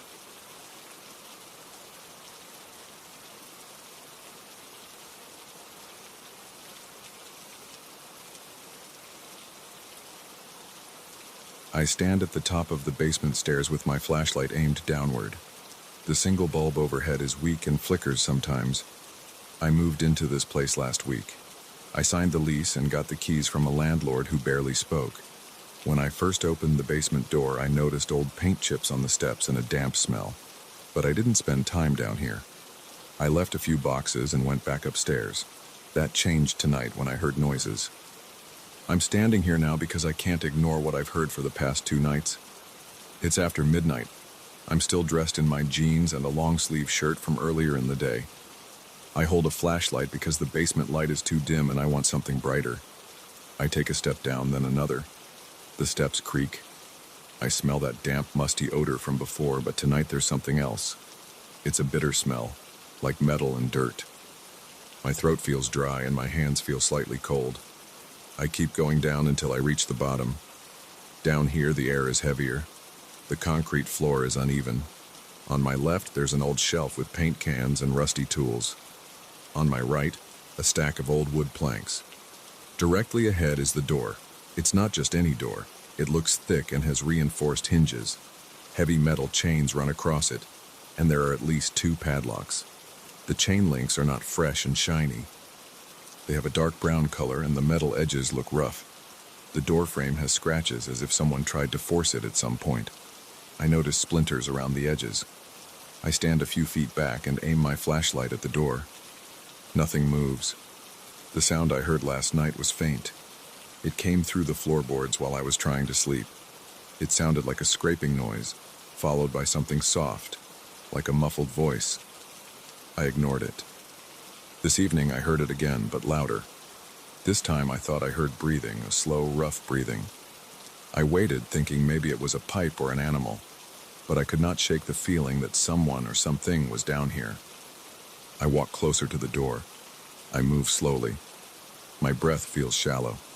My heart beats hard in my chest, and my stomach feels tight. I raise the flashlight and let the beam run across the chains. I see small bits of rust flaking off. The smell gets stronger as I approach. It's like old iron and wet soil. I notice the floor near the door is slightly damp. I shift my footing and feel a slight stickiness. I look at the ground. The surface is uneven and has a brownish discoloration. I can't tell what it is. It doesn't look like paint. It's dry on the surface but smells foul. I listen. I stay quiet for several seconds, focusing my hearing on whatever might be behind that door. I pick up a faint sound. It's like something dragging lightly against wood. It stops, then starts again. Then I hear a low, guttural exhale. It's not loud, but it's there. I can feel my skin tightening at the back of my neck. My jaw clenches. The door itself looks thick, made of some kind of old hardwood. The metal plating on it is dull. The padlocks are large. I don't have keys for them. The landlord never mentioned this door. I never asked. I just assumed it was a storage area, or maybe it led to some old sub-basement. But now I see no sign of a normal latch or knob, just heavy hardware. I place my free hand on one of the chains. It's cold and rough. When I give it a slight push, the chain rattles. At the same time, I hear a sudden scratch from behind the door. It happens right as the chain rattles. I freeze. I feel a cold sweat on my forehead. I don't move the chain anymore, and the noise stops. I notice my breathing is louder now. I force myself to stay calm and quiet. I move the flashlight beam along the edges of the door, looking for gaps or holes. I see a small crack near the top hinge, but it's too dark inside to see anything. I smell the same foul odor through that crack. My eyes water a bit. I wonder if the landlord knows about this. I think about leaving it alone and going back upstairs. But I'm here now, and the noise won't let me rest. I shift my weight and run my hand along the edges of the doorframe. There's a slight vibration in the wood, as if something behind it is pressing or leaning against it. It's subtle, but real. I whisper a few words to myself, saying that I just need to know what's inside. I don't want to break anything yet. I look around the basement again, aiming the flashlight at the shelves in the corners. I see old boxes, some pipes along the ceiling, and a toolbox on the floor. I approach the toolbox. It's dented with chipped paint. Inside, I find a few tools: a hammer with a worn handle, a flathead screwdriver, pliers, and a heavy-duty crowbar. The crowbar catches my attention. I lift it out of the box. It feels solid. I think about using it on the door. The locks are old. Maybe I can pry the chain anchor loose or break the hinge. But I need to be careful. I don't know what's on the other side. I consider calling someone. But who would I call at this hour? And what would I say? I can't think of anyone I trust enough to explain this strange problem. I feel a bit uneasy asking the landlord about it. He seemed distant and uninterested when I moved in. The scratching returns, this time more rhythmic. It's a steady scrape, pause, scrape, pause, followed by a rough, quiet grunt. I clear my throat. My mouth feels dry. I take a step toward the door again. I tap the crowbar lightly against my leg, thinking. The locks look sturdy, but the door frame looks old. I might not even need to break the locks if I can wedge the crowbar in where the door meets the frame and pry it open. The chain is wrapped through some metal brackets on the frame, but maybe the wood is weak. I kneel down and press my ear near the lower part of the door. The smell hits me harder here. It's not fresh. It reminds me of old water and rusted metal. I can hear a soft scraping right against where my ear is placed. I feel my heart pound harder. I imagine a set of fingernails or claws on the other side. I can't see anything, but I picture something pressed against the wood. I want to back away, but I also want to solve this now. I feel a tension in my legs. They want to move. I'm sweating under my shirt. I stand up and grip the crowbar tightly. I slide the flat end between the door and the frame near the middle hinge. I push. The wood creaks a bit, but doesn't give. I try again, putting my weight into it. My arm muscles tighten. I hear a small crack. I I stop and listen. The noise behind the door changes. I hear a low, rough sound, almost like something pushing back. The chains rattle slightly, even though I haven't touched them. I feel the crowbar slip a bit, scratching the surface. I adjust my grip and try again, focusing on the hinge area. This time I apply more pressure and feel the wood splintering slightly. I pause again. I have no idea what I'm about to set free, but I can't leave this door locked up without knowing. The tension is driving me crazy. I can't sleep upstairs while something is down here. I push the crowbar harder. The hinge area cracks again. Tiny splinters fall on the floor. My flashlight beam wavers as my arm moves. I reposition the crowbar near the top hinge. The metal scrapes loudly. From behind the door, something hits the wood. It's a dull thud. I jump back and hold the crowbar ready like a weapon. I wait. My breathing is loud. My chest feels tight. I shine the flashlight at the door. Nothing moves. I try to calm down and think. The door must have something heavy leaning against it. Maybe a large piece of furniture or something stored behind it. But I heard breathing. I heard a voice or something like it. Could it be an animal? A large dog trapped inside?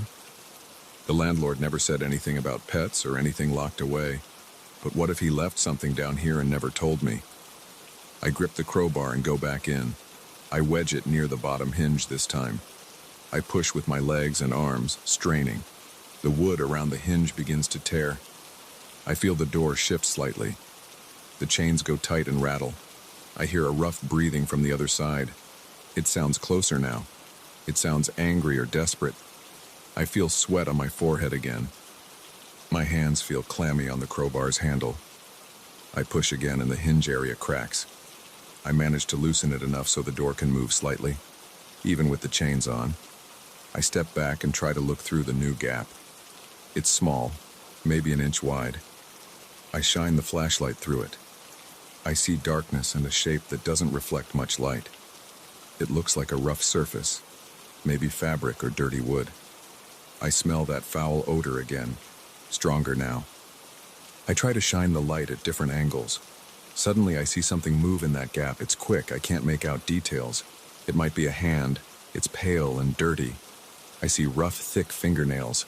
Then it disappears from the gap. I hear a low growl, deep and strained. My heart is pounding so hard I can feel it in my throat. I lean back, holding the flashlight with one hand and the crowbar with the other. I think about what to do next. The door is still locked up by chains, but I've weakened one side. I can try to pry the chain mounts off the wall. I look at the brackets holding the chains. They are screwed into the concrete wall. That won't be easy to remove. I could try to break the padlocks with the crowbar, but that might take too long. I look around for something else. I see a heavy hammer on the shelf. I grab it. The handle is solid and the head looks heavy enough. I place the flashlight on the ground, angled so it lights up the door. I hold the hammer with one hand and the crowbar with the other. I try to hammer the crowbar into the gap near the latch area, hoping to break the door loose. Each hammer strike echoes in the basement. The door shakes. The chains pull tight. I hear frantic scratching from behind the door. The thing behind it is reacting to my attempts. It sounds upset, scraping faster and making rough breathing sounds. My throat is dry. My eyes sting from the smell. My back aches from the tension. I hit the crowbar again. The wood splinters more. A larger gap opens. I see movement inside. There is a figure. It looks human, but I can't be sure. The skin is pale, covered in dirt. The eyes reflect the flashlight beam. They are wide and dark. The figure pulls back. I see a hand reach out through the gap. The fingers are thick and calloused. The nails look cracked and dirty. The hand grasps the wood, pulling at it, trying to widen the gap. I feel panic rising in my chest. I hit the crowbar again, trying to knock it loose completely. The door shifts an inch or two inward. The chains hold. The figure inside pushes against the door, making it rattle. The padlocks strain, but they hold firm. I back away and pick up the flashlight again. I shine it at the gap. The figure backs away from the light, making a raspy sound. I look at the hinges I weakened. One hinge is nearly off. The other two are still in place but warped. If I can break another hinge, I might pull the door free even with the chains. I try to think if that's a good idea. If I open the door, I'm face to face with whatever is inside. If I leave it, I'll never know. But I can't sleep tonight if I leave this thing locked up and angry. I approach again and wedge the crowbar near the middle hinge. I strike it with the hammer. The wood cracks louder this time. The hinge bolts loosen, the door shifts again, and the chains jolt. I hear that rasping noise from behind the door. It's frantic now. I see the hand again. It reaches through the gap, scratching at the air. I take a step back. The hand tries to reach me but can't. The gap is still too narrow. I see dirt under the nails and patches of dried mud on the knuckles. The fingers flex, then withdraw. I move the flashlight slightly to see more inside. I catch a glimpse of a shoulder covered in tattered cloth. The cloth looks old and stiff. I try to say something, but my throat is tight. I manage a few words, asking who is there. I get no response, just a rough grunt. I ask again. The figure only makes a dragging sound against the door. I think about the possibility that this is a person stuck inside. Maybe they have been trapped. But I don't see any clear sign of injuries or anything like that. They seem strong. The way they grab at the door suggests strength. The odor in the air makes me lightheaded. I just want to solve this. I decide to stop prying. I set the hammer down and step back, breathing hard. The figure behind the door has noticed I stopped. I hear quieter breathing now. I shine the flashlight at the door and see the gap I made. The door looks ready to come free if I apply more force. But I'm not sure I want to do that. I stand there for a moment, holding the crowbar. My hands ache from gripping it. My shoulders feel stiff. The figure inside makes another sound, softer this time. It sounds like a muffled attempt at speech, but I can't make out words. I consider leaving and calling the landlord in the morning. I consider calling someone else for help. But right now in this basement, with the door partially broken, I don't feel safe. I can't pretend this isn't happening. I know there's something inside, something that responds to my presence. It moves, it tries to reach me, it makes sounds that are neither friendly nor purely animal. I look around the basement one more time. I see no other doors, no windows, no signs that anyone else has been here recently. The dust on the shelves is thick. The floor is damp. The smell of rust and earth fills my nose. I hold the flashlight steady and watch the gap. The figure inside shifts position. I see a shoulder and part of a face now. The face is dirty with scruff along the jaw and tangled hair. The eyes are open wide, unfocused, reflecting light. The figure breathes through the mouth, making a harsh, uneven sound. I say hello again, louder. No reply. I try to push the door again, just a little. The chains pull tight, stopping me. The figure presses back and I feel resistance. I let go. I think about what to do next, but I can't decide.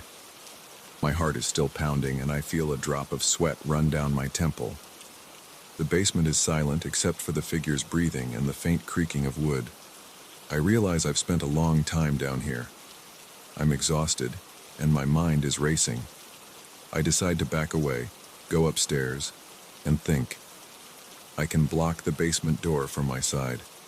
I can try to talk to the landlord in the morning. I step backward slowly. The figure inside doesn't reach out this time. I keep my flashlight on the door until I reach the bottom of the stairs. Then I turn and climb up, one step at a time. My legs feel shaky. When I reach the top, I close the basement door.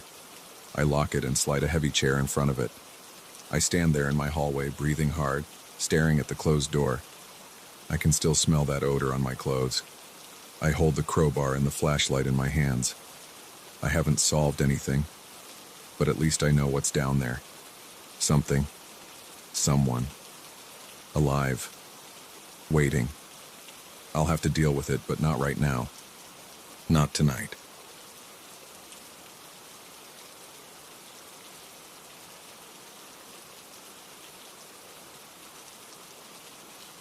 I first noticed the figure about 2 weeks ago, just after midnight, when I got up to get some water. I stood at my bedroom window. looking down at the yard, and saw someone tall in a dark cloak standing by the single tree out there. The street lamp near the fence was weak and flickered sometimes. Every time it flickered, the figure's head seemed to shift a few degrees, and it was always facing the window, but never in a way that let me see its face clearly. I remember feeling a strange heaviness in my chest and a dry sensation in my mouth. My shoulders were tense, and I wondered if I should call someone, but I just stared. The figure stayed until I gave up and went back to bed. The next night, I checked the window again around the same time.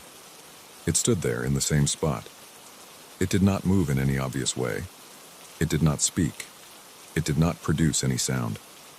The air outside looked cold, and I could see that the grass had a slight sheen as if damp. I did not open the window. I stood behind the glass and watched. When the street lamp flickered, the figure seemed to shift its stance like it had moved its weight from one leg to the other. I tried to catch it in the act of moving, but the shift always happened in the instant of darkness when the lamp blinked. When the light came back, the figure's position had changed just a little bit. My pulse was a bit faster than usual. My neck felt stiff. On the third night, I did not want to look, but I did. It was there again. My stomach felt tight, and I noticed that I was taking shallow breaths. The floorboards under my feet were cold. I could see my reflection in the window. I looked tired. I felt a small twitch in my eyelids. I tried to open the window a crack to hear if there was anything outside. I heard nothing but a distant hum from the street. No cars were passing, no voices, no dogs, just a low hum of distant traffic many blocks away. The figure remained still. I closed the window again. That night I turned off all the lights in my room and watched in the dark.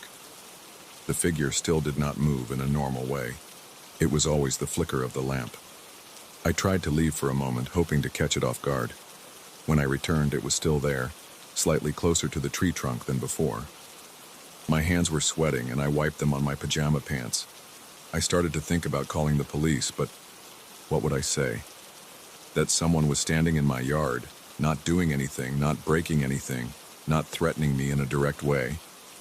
I decided to wait one more night. On the fourth night, I watched longer. I watched for nearly an hour. My legs got tired, and I dragged a small chair to the window. I sat and stared. The figure stood there the whole time. No changes except those tiny shifts during the lamp's flickering. I got a small flashlight from my nightstand. I tried shining it out the window. The figure's outline looked a bit clearer. I could see that it wore a long, dark garment, maybe a coat or a cloak. I could not see any details on the face. The head was tilted slightly downward, and the hood, or whatever it was wearing, cast a shadow. The shoulders were broad. The height was maybe around 6 feet or a bit more. I turned off the flashlight. After a few minutes, the lamp flickered again. The figure's angle changed again, just a fraction. I felt the hairs on the back of my neck standing up. I felt my heart rate pick up. I got up and went to the kitchen for a drink of water. My throat felt dry and tight. I decided to call a friend the next day. I told him what I saw, and he said maybe it was just some neighbor messing around. Maybe I should ignore it. I thought about this, but I knew it was not normal. There was something off about the figure's stillness, the silence, the way it never let me see its face. My friend said he would come over that night. We agreed that he would arrive around midnight and we would both look.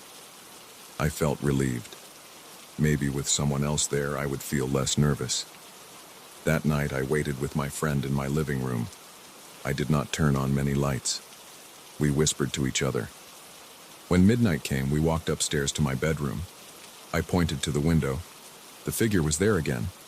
My friend looked at it. He mumbled something under his breath. He said it was strange. He tapped on the window lightly. No response. The figure remained still. My friend turned to me and shrugged. I told him about the flickering light. Just as I said it, the lamp outside flickered. We both stared. The figure's position changed slightly. My friend asked if I saw that. I nodded. He said this was too weird. He wanted to go outside and check. I told him I was not sure about that. I felt a tightness in my chest, but he insisted. He said he would just stand on the porch and see if the figure did anything. I followed him downstairs. We walked through the hallway and opened the front door. The air outside was cold. My friend stood near the door. He did not go into the yard. We could see the figure in the distance. It did not move. My friend called out, "Hey, what are you doing there?" No response. He called out again, louder. Nothing. My friend stepped a few feet onto the porch, holding his phone's flashlight.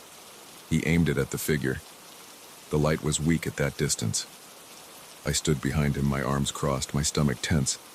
The figure remained still. Then the street lamp flickered again.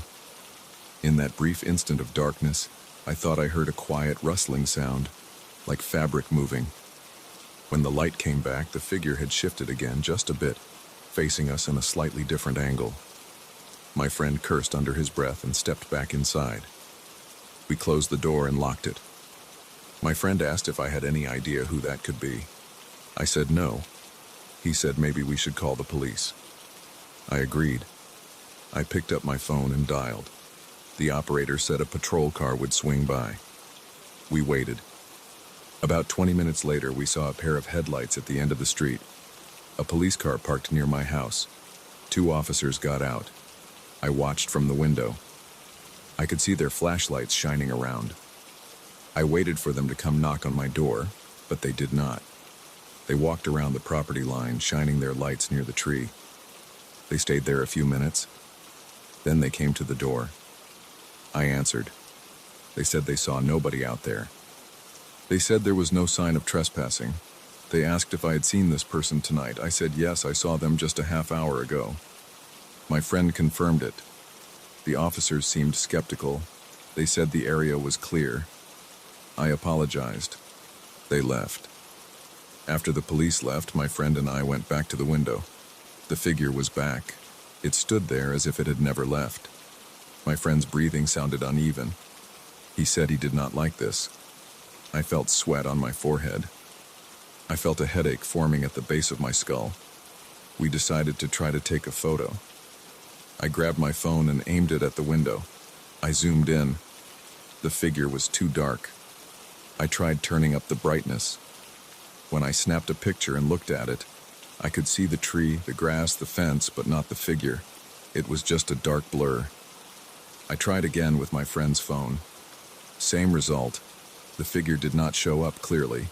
It looked like a smudge or a shadow. My friend said he had to leave. He did not want to stay. He looked tired and on edge. I did not stop him. I watched from the window as he walked to his car. The figure did not move. My friend drove off. I locked all the doors, checked the windows, and pulled down the blinds. I sat on my couch. I tried to watch TV. I could not focus. My back was tense. My neck hurt. I got up and paced in the hallway. I heard the clock ticking. I stood by the front window for a while. Eventually, I went to bed, leaving the blinds in my bedroom down. I could not sleep well. I woke up a few times during the night, sweaty and uncomfortable. The next day, I felt tired. I had dark circles under my eyes. I felt nervous as the evening approached. I tried to keep busy, but I kept checking the clock. As midnight came closer, I went upstairs and lifted the blinds a few inches. The figure was there. I lowered the blinds again. I sat on the bed. My hands were shaking a little. I did not know what to do. I felt trapped in my own home. I breathed slowly, in and out, trying to stay calm. I could not hear anything unusual outside. No footsteps, no breathing, just silence. I got an idea. I decided to go out the back door, circle around quietly, and try to approach from behind. I wanted to see if I could catch the figure off guard. Maybe I could see its face, or at least confirm if it was a real person or something else. I put on dark clothes, a jacket, and some shoes with soft soles. I turned off all the lights in the house. I waited until the clock showed midnight. Then I opened the back door slowly. The hinges made a slight creak. I winced. I stepped outside. It was cold. I could feel the chill on my cheeks and inside my nose. I moved along the side of the house, staying close to the wall. The grass felt damp under my shoes. I reached the corner of the house and peeked around toward the tree. I saw the figure's back. It looked like a human shape wrapped in dark clothing that hung straight down. It did not move. I took a few slow steps closer, holding my breath. The street lamp flickered. In that brief darkness, I heard a soft swishing noise. When the light came back, the figure had turned slightly, as if aware of my presence. I froze. My heart pounded hard. My chest felt tight. I considered running back inside, but I stayed still and watched. The figure did not come closer. It did not run away. It just stood there. I took one more step. I tried to speak, but my voice came out shaky. I asked what it wanted. No answer. I asked again. My throat felt sore, and I noticed I was breathing through my mouth. Nothing happened. I could not see a face, just a dark shape of a hooded head. My fingers felt cold and stiff. I stepped sideways, trying to get a better angle. The lamp flickered again. This time, the figure's arm position changed. It looked like one arm rose by an inch or two. I backed up, stumbling a little on uneven ground. I turned and went back inside. I locked the door. I checked all the windows again. My hands were shaking more now. I felt sweat on my lower back. I went upstairs and looked out the bedroom window. The figure was there, same place, same stance. I did not sleep well that night. The next morning, I felt pain in my shoulders and neck, probably from tension. Over the next few nights, I tried different things.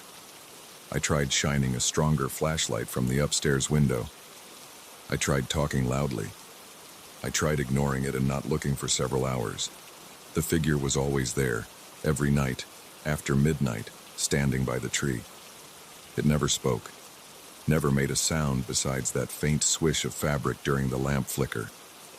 It never approached the house, it never left any mark. The grass under the tree did not show any footprints that I could see. I checked one morning. Just damp grass, no clear impressions. The presence of this figure changed my routine. I stopped going out at night. I stopped spending time in my backyard. I felt anxious as soon as the sun began to set. I avoided the window, but eventually I always ended up checking, just to be sure it was still there. It always was. The tension in my chest never went away completely. My arms and legs felt sore in the mornings, as if I had been tensed up in my sleep. I considered moving out, but that would take time, money, and effort. I tried calling the police again, but they found nothing each time. I tried inviting more friends over, but no one had any better suggestions. Some of them hinted that maybe I was seeing things, but I knew what I saw. My friend who came that night saw it too. The figure was real, at least visually. Maybe it was some strange person who had a way of moving silently and avoiding detection by police. Maybe it was something else. But I did not want to think about that. All I know is that every night after midnight I see it there. It stands under the single tree in my yard, facing my window in a way that prevents me from seeing its face, shifting positions slightly whenever the street lamp flickers, not making a sound, not coming closer, not leaving any evidence. I feel colder when it is there. The air feels heavy, and I sweat without reason. I cannot find a way to make it go away. And it has not stopped appearing, night after night, always in the same spot, always silent, always there.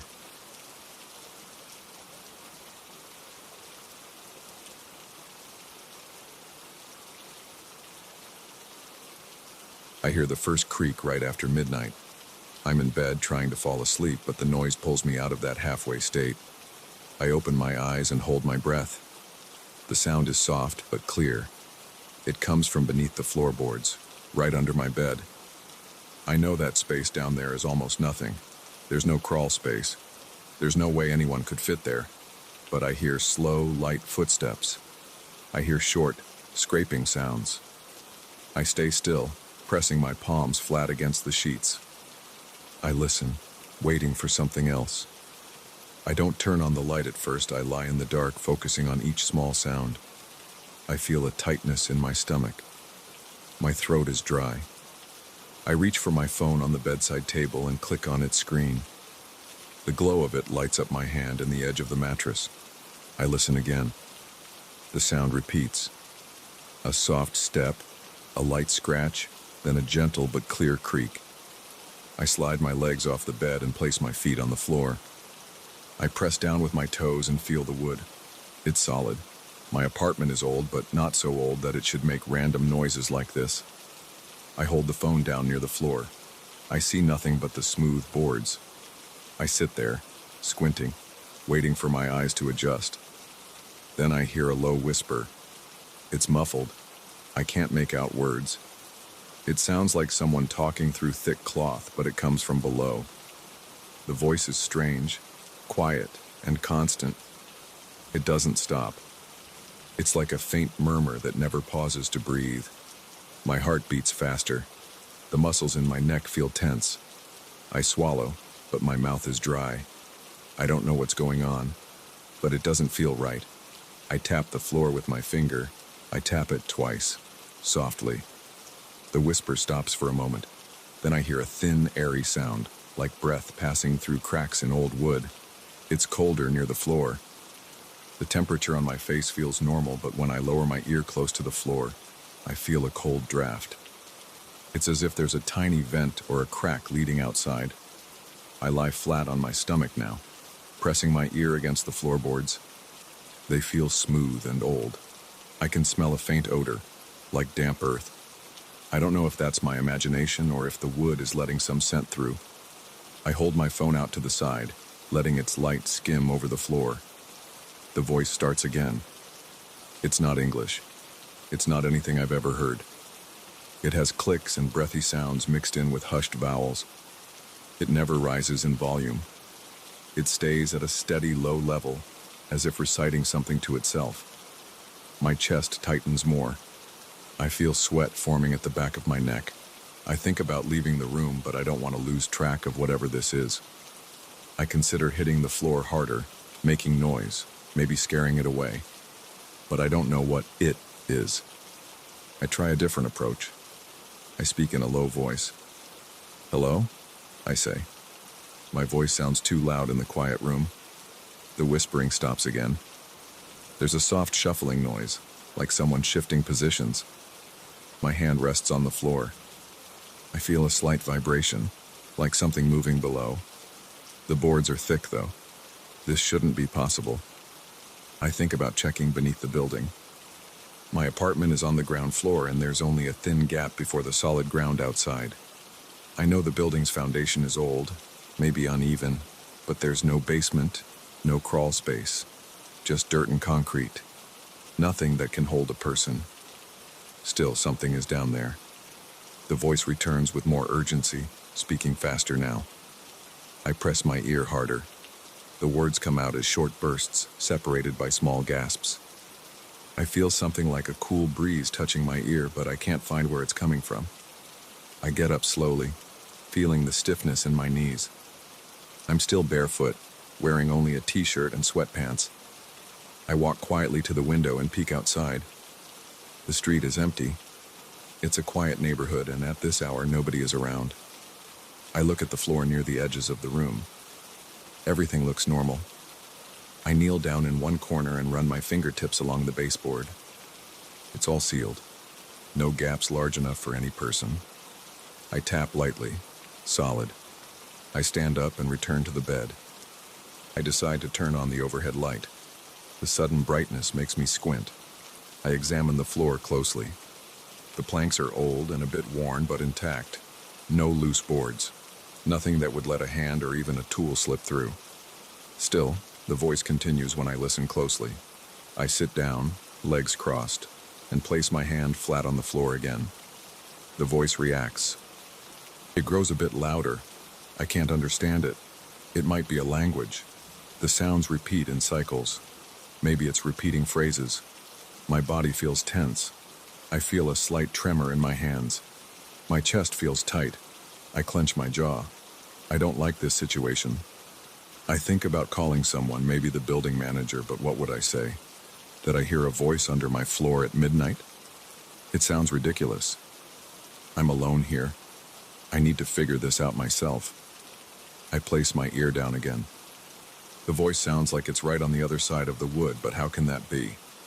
I consider prying up one of the boards, but I have no tools on hand. The kitchen might have something. I walk out into the hallway and grab a flashlight and a flathead screwdriver. The hallway is quiet. The rest of the apartment is normal. The living room is dark and still. The kitchen faucet drips a little. I turn it off, then return to the bedroom with the screwdriver. I pick a plank that looks slightly worn at the edges. I insert the screwdriver tip and try to lift it. The wood barely moves. It's nailed down tight. The whispering voice keeps going, never raising its volume beyond a muffled hush. I try another plank. Same thing. Solid. My heart pounds. I try harder, pressing until my knuckles whiten. Nothing. I curse under my breath. I put the tool aside and focus on the sounds again. I wonder if there's some trick here. Could it be pipes or air currents making weird noises? But I know pipes don't talk. This voice has patterns and rhythm. It sounds almost human, except for the strange language. It doesn't sound electronic. There's no hum, no static. It's too organic. I lean down one more time. This time I talk again. I can hear you, I say quietly. I don't understand you. Who are you? I wait. The whispering pauses. There's a rustling sound. I feel a slight vibration under the floor. It's like something tapping from below, but not with a tool, more like with fingertips. The tapping comes in sets of 3. Tap, tap, tap. Then silence. I hold my breath. The cold draft against my ear intensifies. It makes my ear canal feel numb. Then the voice returns, and now it sounds more strained, as if struggling to push each sound through a tight space. I don't want to panic, but I feel my heart racing. My forehead feels warm. My fingertips are cold. I sit back and press my hands together, trying to keep steady. I try to think of something simple. If there's a voice, maybe there's some kind of hidden gap. Maybe part of the floor was poorly installed. Maybe there's a small chamber under there. It's an old building, so maybe something got sealed off. I decide to check the exterior wall outside my bedroom. I leave the room and step outside through the front door, keeping it unlocked.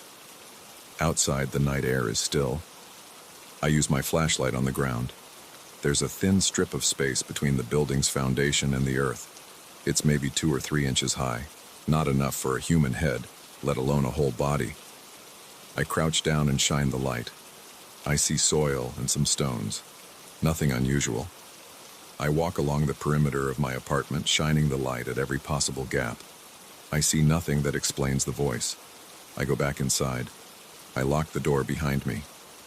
I feel a bit foolish now, but I still hear it. When I step into the bedroom, I notice the voice has changed its pattern again. Now it's slower, with longer pauses. I try to record it. I grab my phone, open the voice recorder, and hold it near the floor. I let it run for a minute. The voice continues. I stop the recording and play it back. I hear my own breathing, a slight crackle, and then a faint whisper. It's too soft to pick out the details, but it's there. This is not my imagination. I move to another part of the room and try listening there. Near the closet, the voice is weaker. Near the bed, it's strongest. I push the bed aside, sliding it a few feet away. The noise stays strongest in the same spot where the bed was.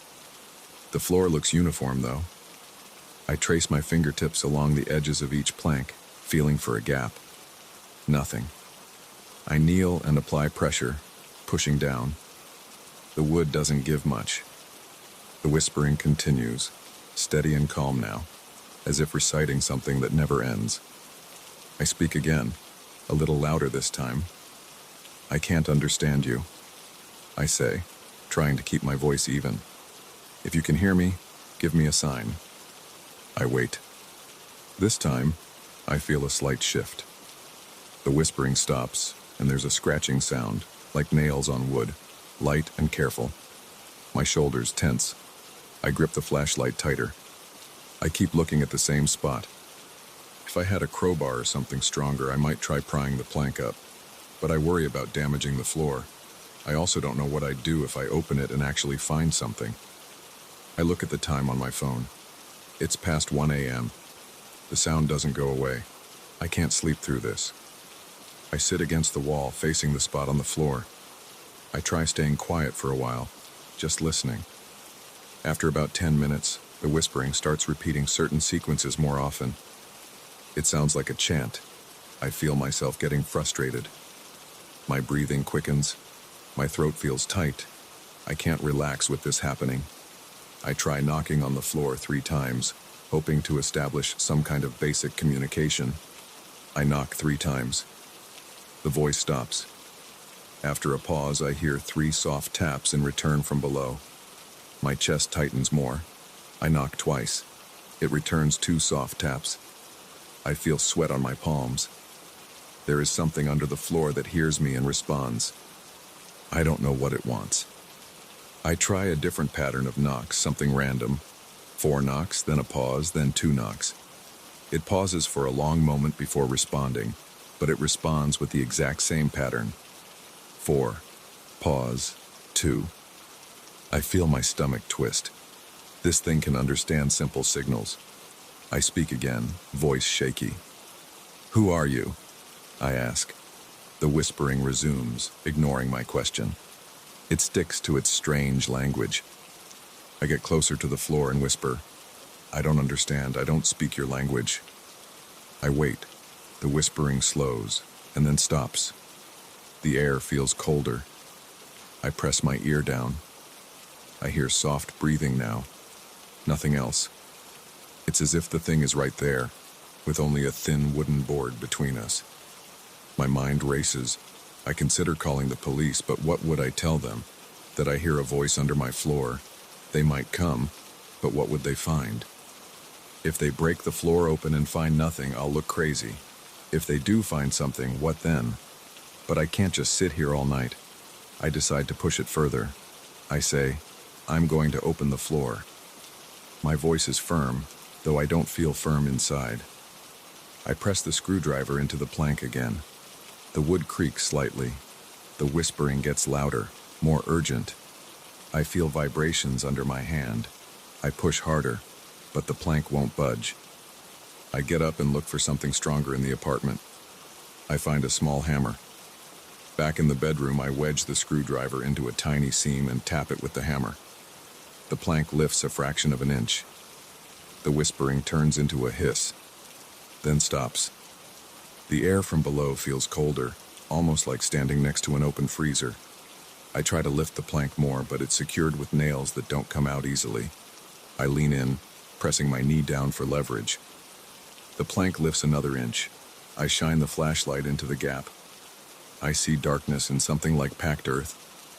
There's barely any space down there. The whispering doesn't return. I listen carefully. I hear soft breathing. It's very close. My throat closes up. I can't see anything that looks like a person or an animal, just dark soil and a hairline gap. I try to speak again. I don't mean harm, I say. I'm just trying to understand. No response. I think about pushing the plank further, but I worry about cracking it. I sit back, breathing hard. My hands shake. The presence below is silent now. I wait a full 5 minutes, listening.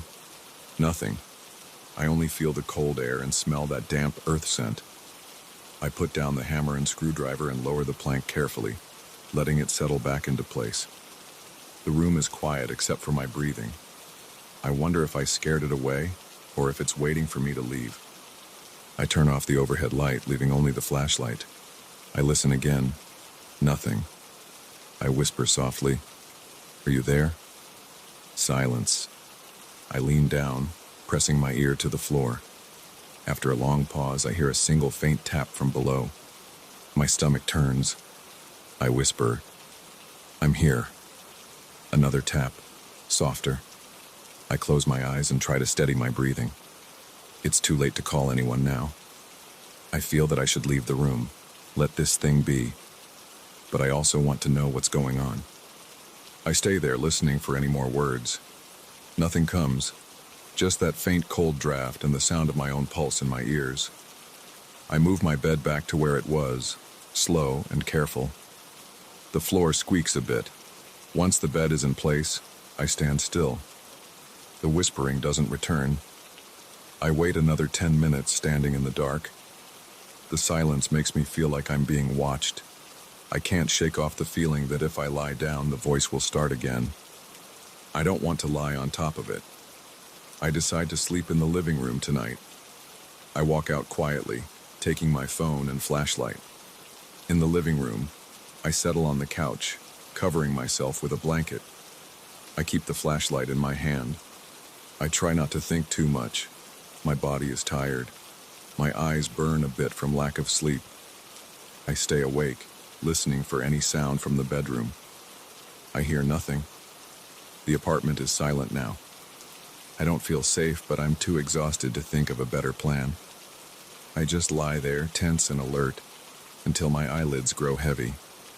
Before I drift off, I think I hear a faint whisper again, but it might be my imagination. I clutch the flashlight and try to calm my breathing. I feel no warmth, no comfort, just the thin cushion under me and the vague scent of the night air through the window. Eventually, I can't keep my eyes open.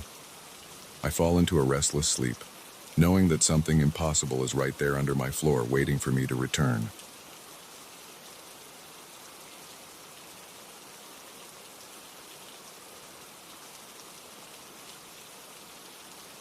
I remember that night was quiet.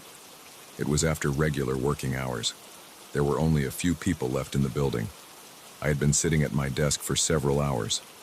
I was tired and my eyes felt heavy. I needed a break, so I stood up and stretched my legs. The fluorescent lights were still on, but most offices were dark. My floor was almost empty. I could hear only the hum of the air conditioning and the distant sound of someone typing. I decided to use the emergency stairs to go up one floor. I sometimes did that when I needed a quick change of scenery before finishing my tasks. There was nothing special about these stairs. They were bland and a bit dusty, and I never saw anyone else using them. That night I pushed open the heavy metal door marked stairs on my floor and stepped inside. The light in the stairwell was dim. It always had fewer bulbs than the main halls. It smelled like stale air and cheap paint. My shoes made a dull sound against the concrete steps. I climbed slowly, one floor at a time. I wasn't rushing. I just wanted to clear my head. At that hour, the building was calm. I could hear my own breathing, steady and quiet. After I reached what I assumed was the next floor, I opened the door. I expected the usual corridor with a few vending machines, a copy room, and a small lounge area. That was the standard layout. Instead, I saw something else.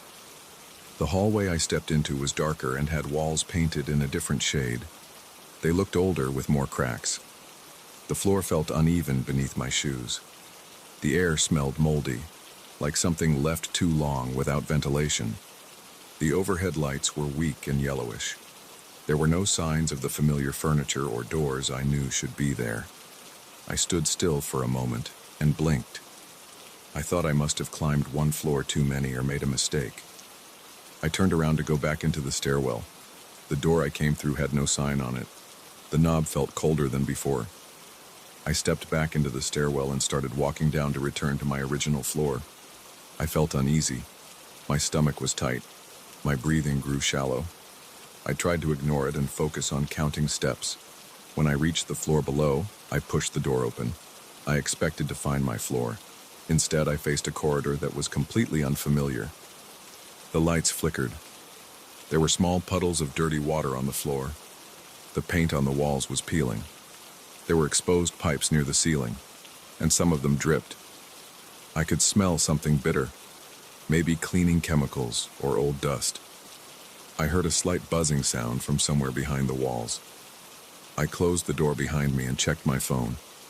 It showed no signal. The time was still correct. I tried my flashlight app. The corridor was still there, looking the same, just a bit brighter under the phone's light. I looked around. There were no clear room numbers, no company signs, no carpeting like on my usual floors. I tried a door on the left side of the corridor. The handle felt rough, and when I turned it, It led into a small room with bare concrete floors. Inside were some scattered boxes and an overturned office chair with torn upholstery. The air inside that room smelled stale, like old cardboard. There was no window, no other exit. I stepped out and tried the opposite door. It was locked. I jiggled the handle, but it wouldn't budge. I knocked lightly and listened. There was no response, just a hollow sound. I went farther down the corridor. My footsteps sounded loud. I was alone. There were no voices, no phones ringing, no distant chatter like in a normal office building. My chest felt tight. My hands were starting to sweat. The air felt thick. I decided to return to the stairwell again and try a different direction. Maybe I missed something. I turned back and walked toward the stairwell door. It took me longer to reach it than I expected. It felt like the corridor had stretched. After a few more steps, I found the door and opened it. I moved down several flights of stairs, counting them carefully this time. I expected that after going down a few floors, I would return to the lobby or at least to a known level. I opened another door. The new floor looked different again. This time the corridor was narrower with a low ceiling and flickering fluorescent tubes. The walls were painted a dull green, and the paint was chipping away. The air smelled damp. I felt something sticky under my shoe. I leaned down and touched the floor with my finger. It felt like some kind of old adhesive tape or residue. I wiped my finger on my pant leg. I kept moving. I tried several doors at random. Most were locked. Some opened onto small rooms or empty offices without furniture. Each room I checked looked abandoned. I saw stains on the walls and floors. I saw old light switches that did nothing when I flicked them. There were some abandoned desks, broken chairs, and dusty shelves. No personal items, no computers, no papers, just empty spaces. I searched for windows. The windows were locked, and some were covered in thick grime. I tried pushing on a window frame. It didn't give. The glass felt solid. I looked outside through one of them. I saw darkness and maybe a faint reflection of my own face. No city lights, no street below, just darkness. My breathing got heavier. I could feel my heart beating harder. My throat felt dry. I took out my phone again. No service. The battery still had power, but no one was reachable. I thought about calling emergency services, but without a signal, it was useless. I tried walking back to the stairs again. The door to the stairwell was still there, but as I went down, I reached another floor with the same kind of dull corridors. I tried going up again. Maybe I could reach the roof and find a way out from there. I climbed a few floors up. I was sweating despite the cool temperature. My shirt stuck to my back, my legs felt a bit shaky.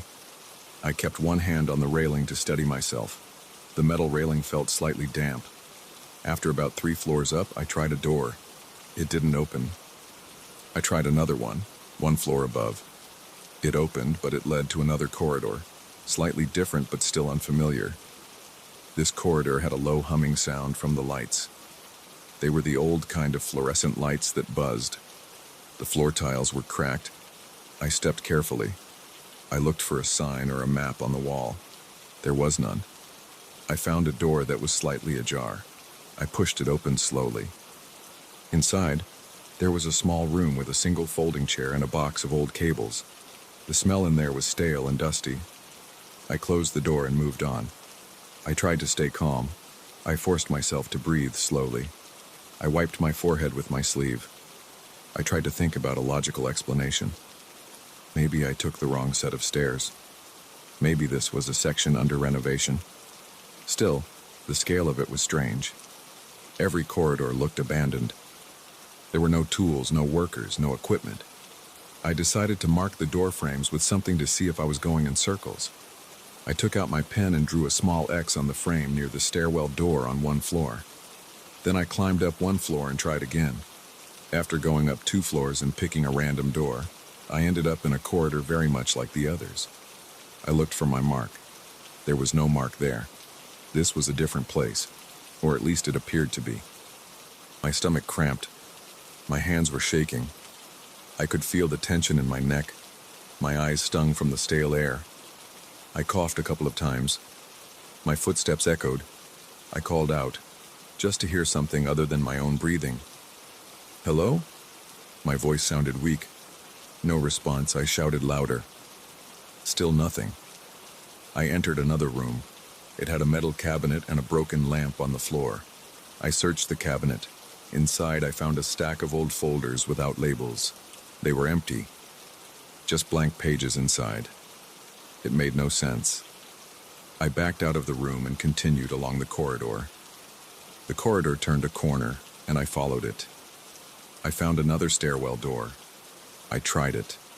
It led back into the stairs. These stairs looked the same as before. Bare concrete steps, dim lights, and old metal railings. I went down several floors. I counted each floor carefully. 1, 2, 3, 4. At the fourth floor down from that point, I opened the door. Another strange corridor, similar to the others. I felt frustrated and a bit dizzy. I needed water. My mouth was dry. I looked around for a cooler or a fountain. I found none. I hoped to find at least a sink. Eventually, I came across a small bathroom sign. The door was plain and brown. Inside the bathroom, there were 2 stalls, a sink, and a mirror. The sink worked, but the water ran rusty for a moment before it cleared. I let it run, then cupped my hand and drank a bit. It tasted metallic, but it was better than nothing. I washed my face and looked at myself in the mirror. My eyes were red and tired. My hair was messy. I felt a slight tremor in my hands. I stepped back into the corridor and kept moving, trying doors and checking stairwells. I must have passed through at least 6 different corridors, some shorter, some longer. Some had old carpeting that smelled moldy. Others were bare concrete. All were dim and quiet. The quiet was the worst part. It made everything feel like a closed box. I tried to make some noise just to feel less alone. I tapped the wall with my knuckle. The sound was dull. I kicked a small piece of debris. It skittered along the floor. I dragged a chair out of a room into the corridor just to see if moving something around helped me feel less trapped. It didn't. I kept thinking about finding an exit sign or a door that led outside. I looked at the ceilings. Some panels were missing, showing pipes and cables. I tried pushing on one of these panels to see if I could climb up. It was too high, and even standing on a chair I couldn't get through. I didn't have tools. My phone was useless for calling out. I kept checking it. The battery was getting lower, but still had some charge. The time on the phone kept moving forward normally. I had been wandering for what felt like an hour or more. At some point, I decided to move in a single direction and keep going. Every time I hit a dead end, I would return and try another corridor. I hoped I would find a pattern or a clue. I came across a door that looked heavier than the others. It had a simple numeric keypad. I pressed a few numbers randomly. The keypad beeped but didn't open. I tried to pull the door, push it, but it wouldn't move. I hit it with my shoulder. It made a solid thump. No luck. I tried the stairs again, this time going all the way up. I climbed floor after floor until my legs burned. I must have climbed at least 10 floors. Every time I tried a door, I got a similar corridor. I couldn't see any identifying marks. The floor numbers on the stairwell walls were missing. The signs that usually said which floor we were on were blank or removed. The paint was old and chipped. Some lights hummed, some flickered. My breathing was loud. My heart felt heavy in my chest. I wiped sweat from my face with my sleeve. Eventually, I noticed a difference. One corridor had a small box on the wall that said, "Maintenance." I pried it open. Inside were some old keys, a screwdriver, and a flashlight that still worked, though it was dim. I took them with me, hoping they would help. I tried the keys on several locked doors. None opened. I used the screwdriver on a door hinge. It didn't help. The screws were worn and stuck. As I wandered, I came across a corridor with a slight draft. I could feel some air moving. It smelled slightly fresher. I followed that faint draft until I found a door that was slightly warped. I pushed hard. It creaked and opened onto a small storage room. Inside were some tarps, a broken ladder, and a window with a loose frame. I pushed the frame. It gave a little. I wedged the screwdriver into the side and pried. The frame started to shift. I pushed again, using the ladder as leverage. The frame popped out enough for me to see outside. I saw lights outside. They were faint, but they looked like city lights. I pushed the frame more. A piece of it fell off inside the room. I reached through the gap. I felt cool outside air. I could smell it. It smelled like the city at night, a mix of distant cars and damp pavement. I pushed more until I could fit my arm through. I pulled, trying to widen the gap. I kept working at it, ignoring the pain in my fingers and the strain in my arms. Eventually, I managed to create an opening big enough to squeeze my body through. I climbed onto the ledge and looked down. I saw a fire escape. I reached for it and grabbed the metal railing. I pulled myself out. I stepped onto the narrow landing and looked around. I saw the familiar alley behind my building. I heard distant traffic. I felt relief wash over me. My legs were shaky and my heart was still pounding, but at least I recognized where I was. I climbed down the fire escape slowly and reached the ground. I looked up at the window I had come through, but from down here it was hard to tell which one it was. The building looked normal from outside. The same concrete facade, the same rows of windows. The street lamps glowed orange. I stood there for a moment, breathing the fresh air and feeling my heart rate slow down. I felt sweat drying on my neck. I felt the slight breeze on my face. I checked my phone again. Now I had a signal. I considered calling someone, but what would I say? I just stared at my phone screen for a moment, then slipped it into my pocket. I walked to the front of the building, found the main door, and entered the lobby. The security guard at the front desk glanced up. He looked bored. He did not seem surprised to see me. The lobby looked normal. Polished floors, bright lights, the usual furniture. I took the elevator up to my floor. It worked as normal. I stepped out into the corridor I knew, with my office right there. My desk, my chair, my computer. Everything was in place. I sat down, feeling a slight tremor in my hands. I looked around. Everything seemed normal. The hum of the air conditioning was steady. I sighed and rubbed my eyes. I did not go back to those stairs that night. I just finished my work and left the building. From the outside, nothing had changed, but I remembered every detail of those corridors, the stale air, the locked doors, and the strange silence. I do not know what that place was. I only know that it was there, hidden behind those doors and stairs. I never saw it again. I never tried. That was enough.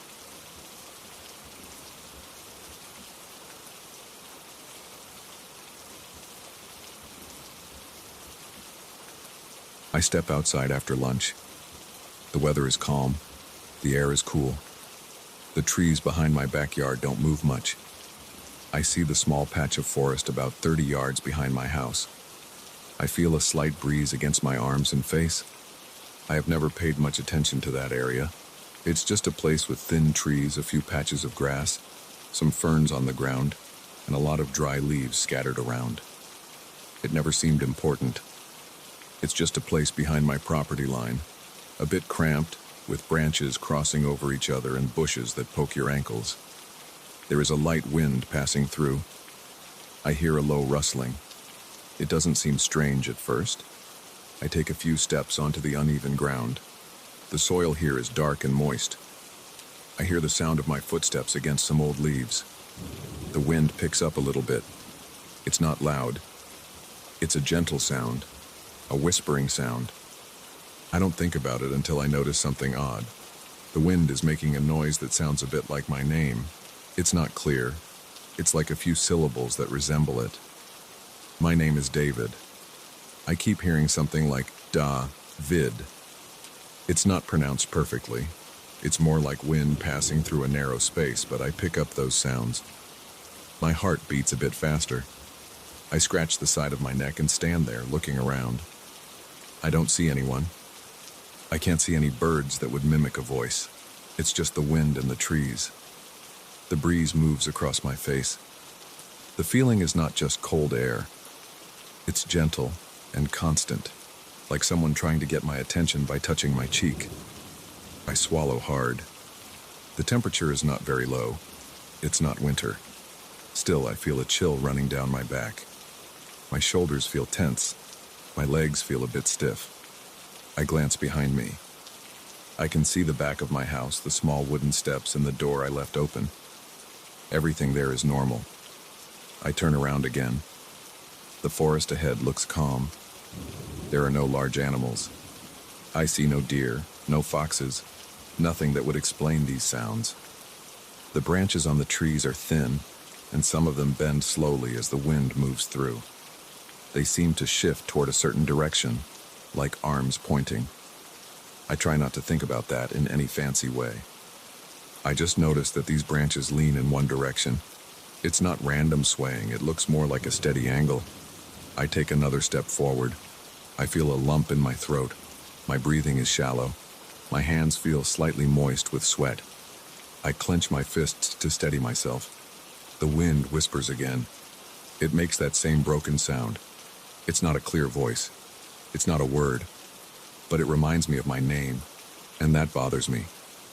I feel like something wants me to move deeper into these trees. I look down at my feet. There are small twigs on the ground, some broken branches, a cluster of leaves. The soil is soft in some spots. I try to stay on firmer ground, but it's all uneven. My left ankle twists a little, and I step carefully afterward. I move further in. Every few yards, I stop and look around. The wind continues to come and go. Sometimes it's soft, sometimes it's a bit stronger. Each time it picks up, I catch a sound that makes me uneasy. I can't describe it well. It's a breathy, rasping sound that forms a shape close to my name. I keep hearing it. I don't know why I'm following it. I think I'm curious. I also feel like I can't just turn around and pretend nothing happened. I keep going. My ears pick up small sounds, leaves scratching against each other, a distant rustle of something moving between shrubs. I hear my own breathing and my own heartbeat. I feel each breath hitting the back of my throat. I try to breathe through my nose to stay quiet and calm. My legs feel tense. The muscles in my neck are tight. My shoulders ache. There is no one else around. I know my neighbors are not close by.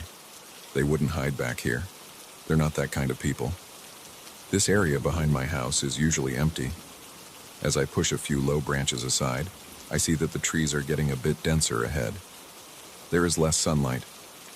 The top branches form a sort of canopy. I see patches of sky, but not a lot. The ground is covered with damp leaves and some small mushrooms. I smell earth and something like old wood. The air is cooler here.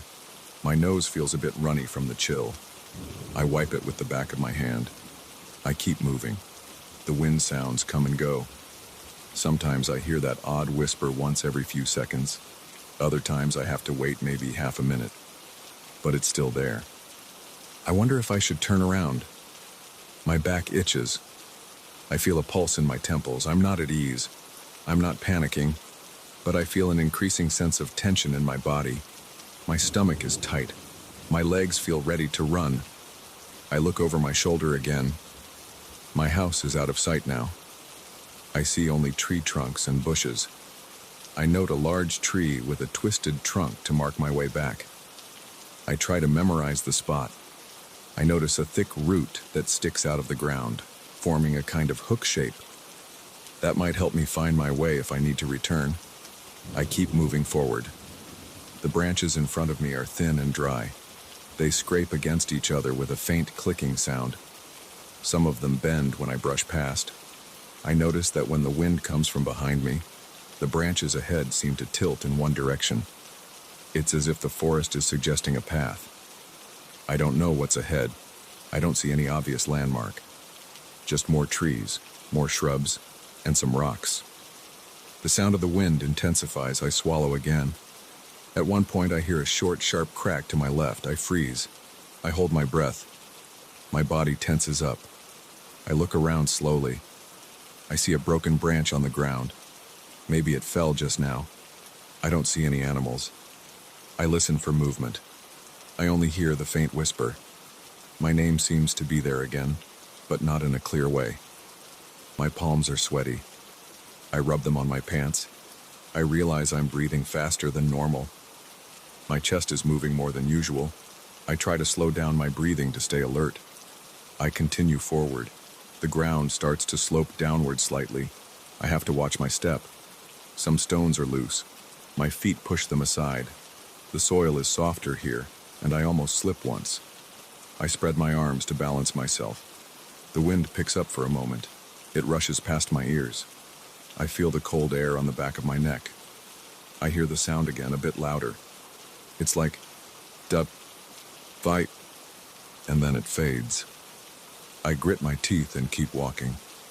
After about 10 minutes of moving carefully among these trees, I notice something different. The trees seem more spaced out here. There are fewer low branches. I see a patch of ground that looks cleared, like someone removed some of the debris. The leaves are not as thick on the ground. The soil looks disturbed, like something was moved or dragged. I kneel down and touch it. The soil is damp and loose. I lift a small clump and let it crumble in my hand.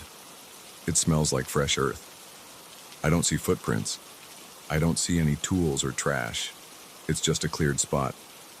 Maybe an animal's bedding area. I don't know. I stand up. My knees feel stiff. I hear the wind again, behind me, to my right and to my left.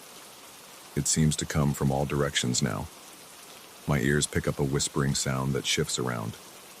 I turn my head from side to side, trying to locate it. I can't. My breathing is fast and shallow. I try to slow it down. I feel sweat on my forehead. I wipe it off with my shirt sleeve. I feel a cold sensation where the sweat evaporates. My neck hair stands up. I look up at the branches. They are thin and black against the light gray sky. A few leaves move slightly. The wind is soft at this moment, but it's still present.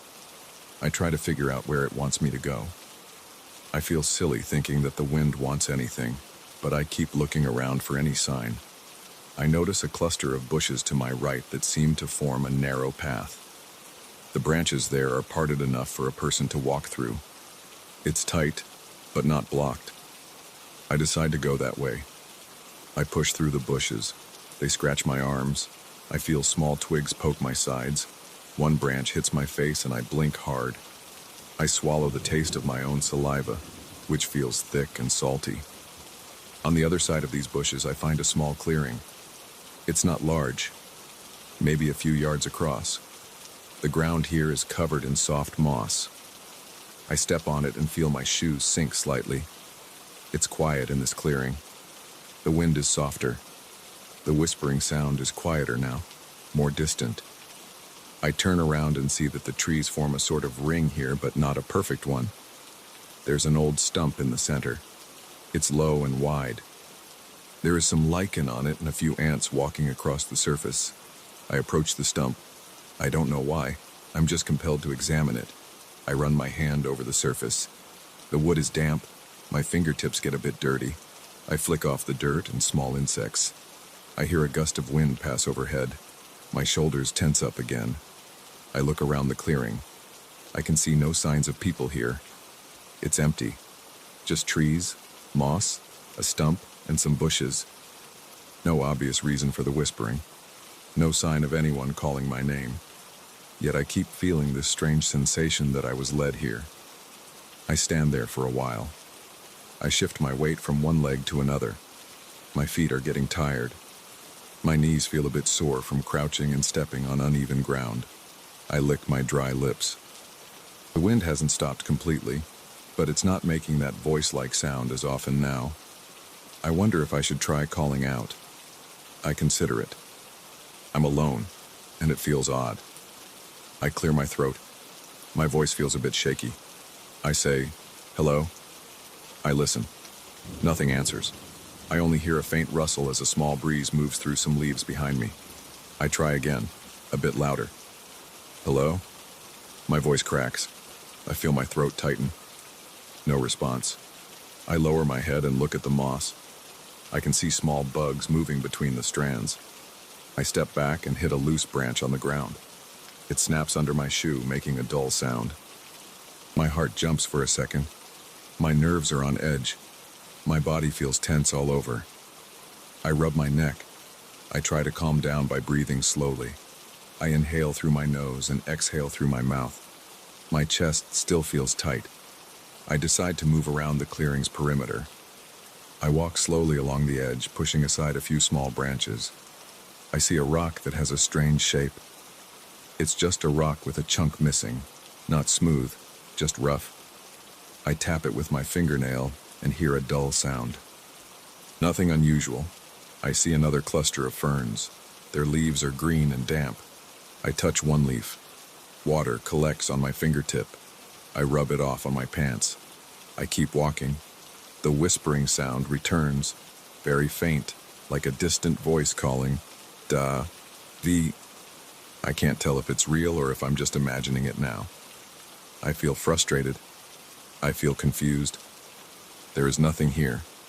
I feel watched, but I see no one. My stomach growls softly. I realize I haven't eaten since lunch and I've been out here longer than I planned. The light is still good, but the sky looks a bit dimmer than before. Maybe it's just the canopy above. My feet hurt.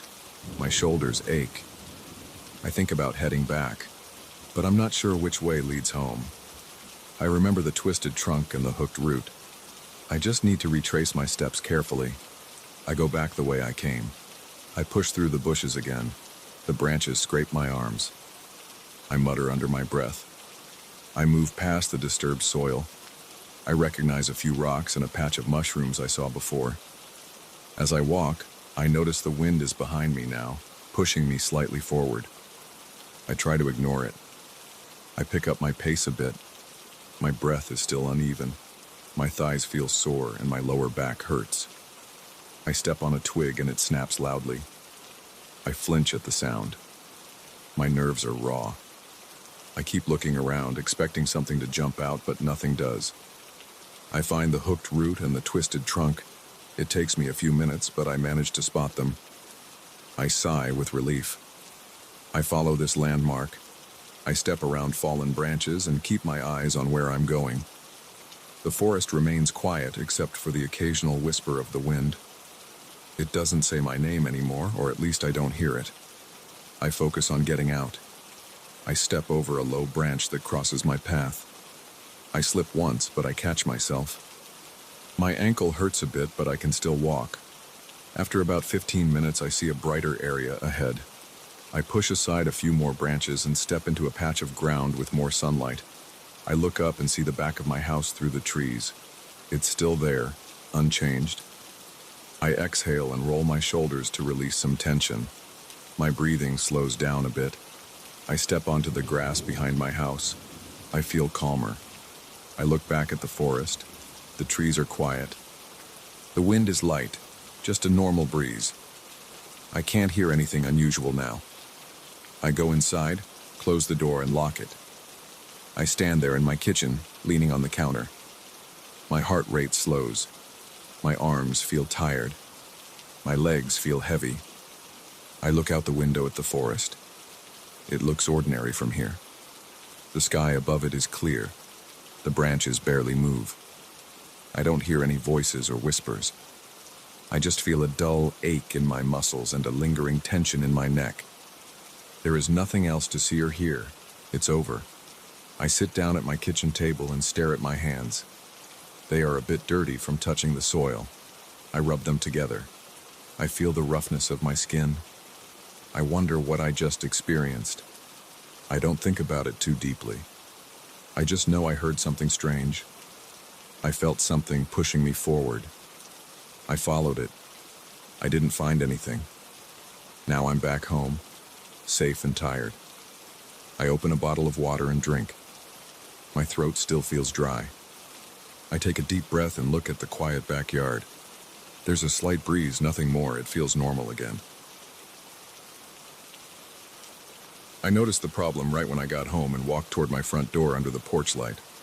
I had just finished parking my car on the driveway. It was late. The sky was clear, and there was a single old lamp mounted beside my front door. It gave off a weak yellowish light. I stepped toward it and saw my own figure stretch across the concrete. I saw my shoes, my legs, my torso, my arms, and my head. I stopped walking because something looked off. I blinked a few times and looked straight down at my shadow. It moved, but not the way I moved. It pulled its left arm up a bit while I stood completely still. It bent its head slightly to the left while my head stayed steady. I noticed my jaw clench. I took a slow breath. I forced myself to keep looking. I expected some kind of trick of the light. I thought maybe something was reflecting from a passing car or maybe an object behind me. I looked behind me. I saw no one, no cars, no movement. Just my yard, a low fence and a short bush. Nothing was moving. The lamp above was steady and quiet. I turned back and looked at my shadow again. It was just a black shape on the ground. I raised my right hand slowly. My shadow also raised a hand, but I saw a slight delay, as if it waited for me to finish before it copied me. When I lowered my hand, it lowered its hand a moment too late. My stomach felt tight. I looked down at my feet. I shifted my weight. My shadow did the same, but again a fraction of a second off. My forehead felt damp. My breathing was shallow. I stood there for about a minute, testing small movements. I lifted my arm, rolled my shoulders, tilted my head, took a small step forward, took a step back. The shadow always followed, but with a delay and sometimes an extra movement that didn't match what I was doing. Once I stood perfectly still and I saw my shadow move its head as if it was looking somewhere else. I didn't say a word. I just kept staring. My heart was beating fast. I wiped sweat from my palms on my pants. The air felt cool, but I felt heat rising in my chest. I decided to step back from the door and walk around the small front yard to see if maybe the angle of the light was causing something strange. I walked to the left side, and my shadow stretched across the concrete path. I stopped and saw it again tilt its head without me tilting mine. I stepped to the right side, and it somehow lifted what looked like a shoulder. I hadn't moved my shoulder. I couldn't understand it. I didn't think about it in any complicated way. I just felt a rising fear, like something was very wrong. My body felt tense. My knees felt weak. The hair on my arms stood up. I cleared my throat and walked closer to the door again. I wanted to go inside and turn on the hallway light. I stepped under the lamp, pulled my keys from my pocket, and looked down at my shadow. It was right beneath me.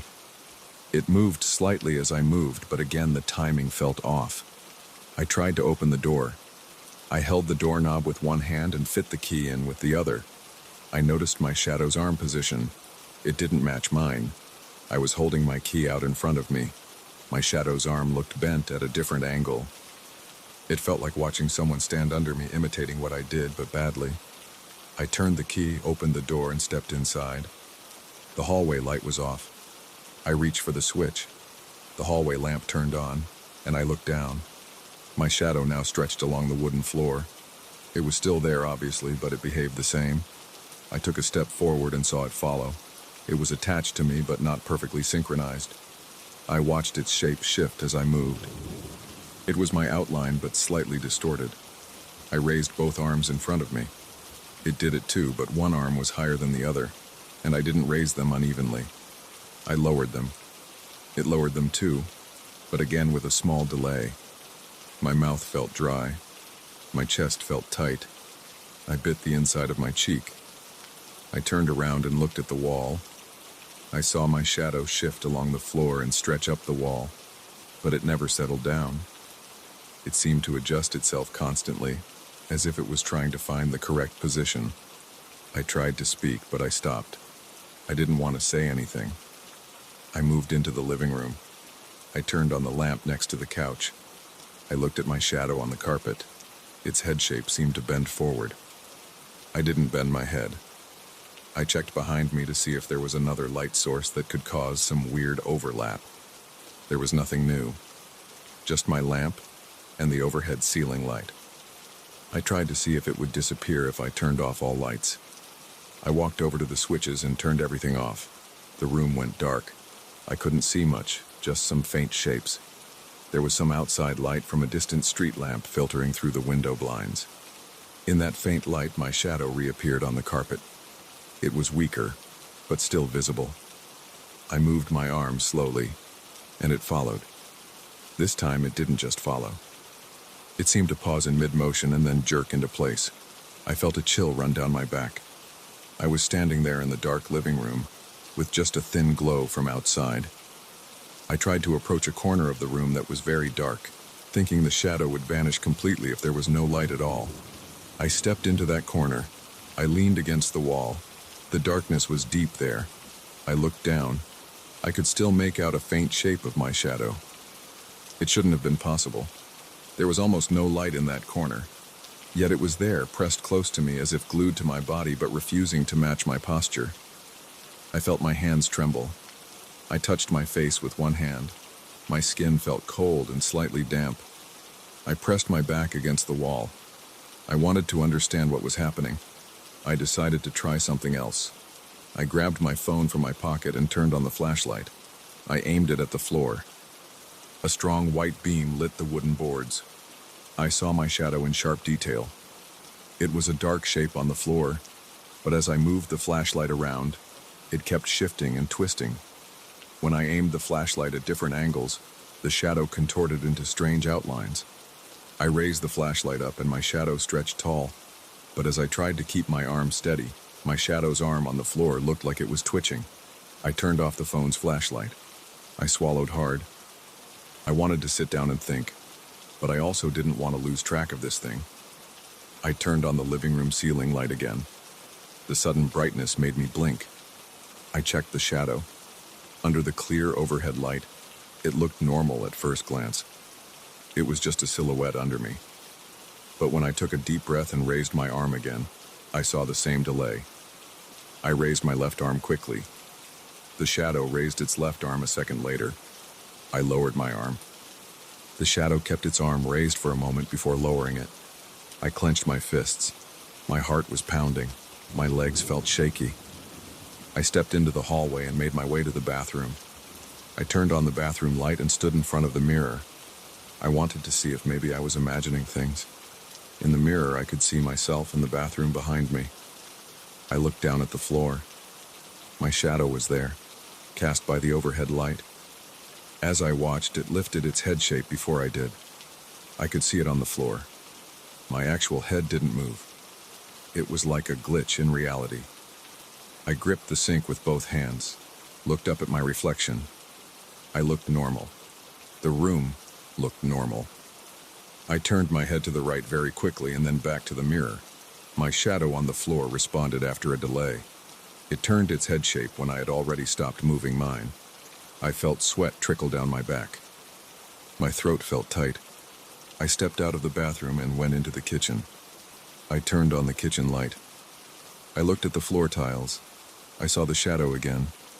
I tried to ignore it and opened the refrigerator. The light from inside the fridge cast another angle of light on the floor.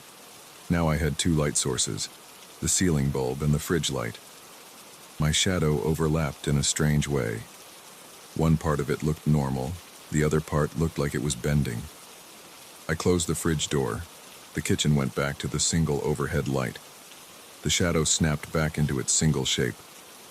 I saw a jerk in its movement as if it was adjusting itself again. My breathing was fast. I felt my pulse in my temples. I decided to try to get rid of it by turning off every possible light in the house and blocking any outside light. I went around shutting off lamps, overhead lights, and the porch light outside. I closed the blinds completely and pulled the curtains. I made sure there was almost no light inside. The entire house was dark. I stood in the center of my living room, barely able to see my hand in front of my face. I waited. It was so dark that I could only see vague shapes. I stepped closer to a crack in the curtain, where a small amount of light from the street came through. I looked at the floor. I could see a faint outline of my shadow again. It never vanished. It was always there. I moved my arm slowly.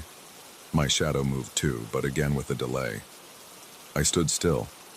My shadow's head moved slightly as if it was scanning the floor or looking around. My head did not move. I stared at it, and I felt goosebumps rise on my arms. I wanted to test something else. I grabbed a chair from the dining area and placed it under one of the ceiling lights. I turned that light on, stood on the chair, and positioned the light directly above me. My shadow appeared directly beneath me on the floor. It looked up at me if a shadow can look. I waved my hand over my head. The shadow waved too, but the motion was sluggish and not precise. I jumped down from the chair and landed with a dull thump.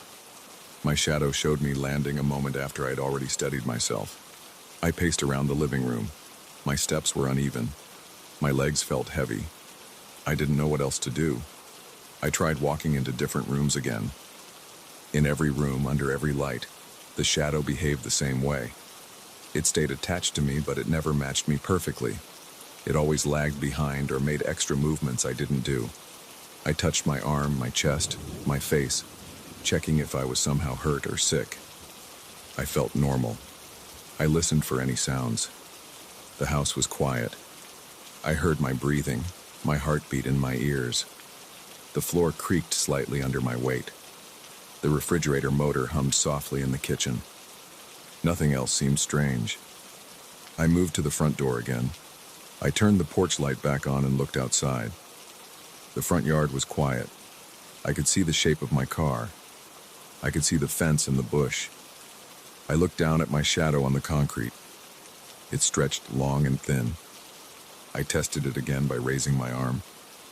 The shadow raised its arm too, but ended up holding it higher than I did for a split second. I turned around, and the shadow twisted in a strange way before settling behind me. Every action I took, the shadow failed to match it perfectly. I began to feel lightheaded. I took slow, deep breaths to steady myself. My hands were shaking slightly. I walked back inside and locked the door. I turned off the porch light. The hallway was dim now. I left only a small lamp on in the living room. I stood under it. My shadow on the floor was clear. I tried to ignore the irregular movements and just hold still. I wanted to see if maybe it would stop. I stood still for at least 5 minutes. I didn't move a muscle. During this time, I watched my shadow carefully. Even with me standing still, it shifted its head shape twice. It moved its shoulders once. I felt something in my stomach twist. I realized it wasn't just following me poorly. It seemed to have its own impulses. It never broke free from me completely, but it never felt like a normal reflection.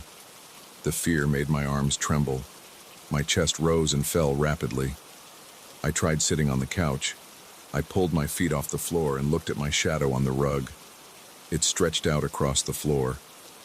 With my feet off the ground, I expected it to shrink or just form a shape under me. Instead, I watched it slowly bend one of its leg shapes at a strange angle. My legs were bent normally on the couch, but my shadow's leg shape looked twisted. I felt sweat on my forehead. I rubbed it away with the back of my hand. I got up and walked to the bedroom. I turned on the bedside lamp. My shadow spread across the wooden floor. I bent down to tie my shoelace, even though it was already tied, just to do something normal. I saw my shadow bend, too, but then it seemed to lift its arm as if reaching for something invisible on the floor. I hadn't lifted my arm. I stood up straight. My breathing grew faster. I looked at the window. The blinds were closed. I went and lifted one slat slightly, letting in a thin strip of outside light. My shadow now had 2 competing sources of light. It stretched in 2 different ways. One shape came from the bedside lamp, another from the streetlight outside. Both shapes overlapped. I saw the overlapping shadow jerk and shift as I moved. I stepped back. The double shadows were even worse. They danced around each other. They didn't line up. I closed the blinds and turned off the lamp. The room went dark, except for a tiny red light from my digital clock. In that faint light, the shadow remained on the floor near my feet. I could see it outline my form. As I bent my head down close to the floor, it bent too, but not at the same speed. I pulled my head up, and it lingered down for a moment before straightening. I realized I had spent a lot of time testing it. My shoulders felt stiff. My neck ached. I walked slowly to the living room again. I turned on a single lamp and sat in an armchair. My legs bounced with nervous energy. I stared at the floor. My shadow stretched from my chair to the coffee table. I watched it closely. I didn't know what else to do. I felt too afraid to sleep. I felt tired, but I knew I couldn't relax. I didn't trust that thing under me. I didn't trust the way it moved. I rubbed my eyes. I tried to think of a way to make it stop, but I didn't do anything complicated. I just sat there, breathing, feeling my muscles tense, my heart beating, my head throbbing slightly. The shadow remained there, always attached to my position. Every time I moved an arm, it moved too, but never correctly. Every time I shifted my foot, it followed late. Every time I tried to catch it in a normal pose, it would surprise me with a slight movement of its own. I felt trapped. I leaned forward and pressed my elbows on my knees. My shadow stretched forward too, but its head jerked to the side as it did. I pulled back immediately and sat up straight. I looked at the clock on the wall. It was late at night. I decided to stay awake until morning, hoping that maybe daylight would fix it. Until then, I sat there with the lamp on, staring at my shadow, and feeling my pulse pounding in my neck.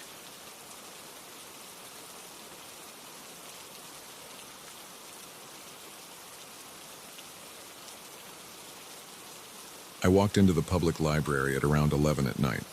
The place was almost empty, with just a few quiet people sitting in the reading area near the front doors. The ceiling lights hummed. I could hear my own footsteps on the old floor.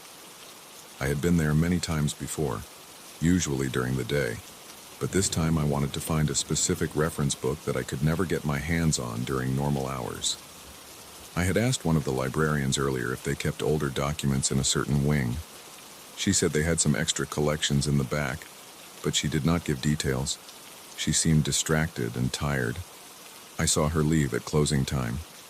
The front area stayed lit, but everything deeper inside looked darker. The front doors remained unlocked because the place closed at midnight, and I still had about an hour. I headed down a corridor that led toward the older sections of the library. The air felt stale. The smell reminded me of dusty paper and damp cloth. The overhead lights got weaker as I moved further from the main desk. The shelves in these back aisles looked uneven and older than the ones in front. Some rows had no identifying marks. I noticed that some parts of the corridor were missing proper signage. I turned a corner and expected to see a familiar room with periodicals, but I just found a doorway leading somewhere else. I checked my phone. It showed no signal. I tried to keep track of turns. One left, then a right, then straight ahead. It felt like I was going too far into the building. I knew the main section should have ended by now. I should have come across a wall or some locked gate. Instead, I reached a wing that looked completely different. There were shelves taller than me, arranged in close rows. I saw no labels on the edges. The light overhead flickered but stayed on. The spines of the books had no titles. They were covered in worn, brownish material. Some covers looked like old cloth, others seemed like rough leather. The shelves were dusty, and the floor felt gritty under my shoes. I glanced around for any sign of a catalog, but there was nothing.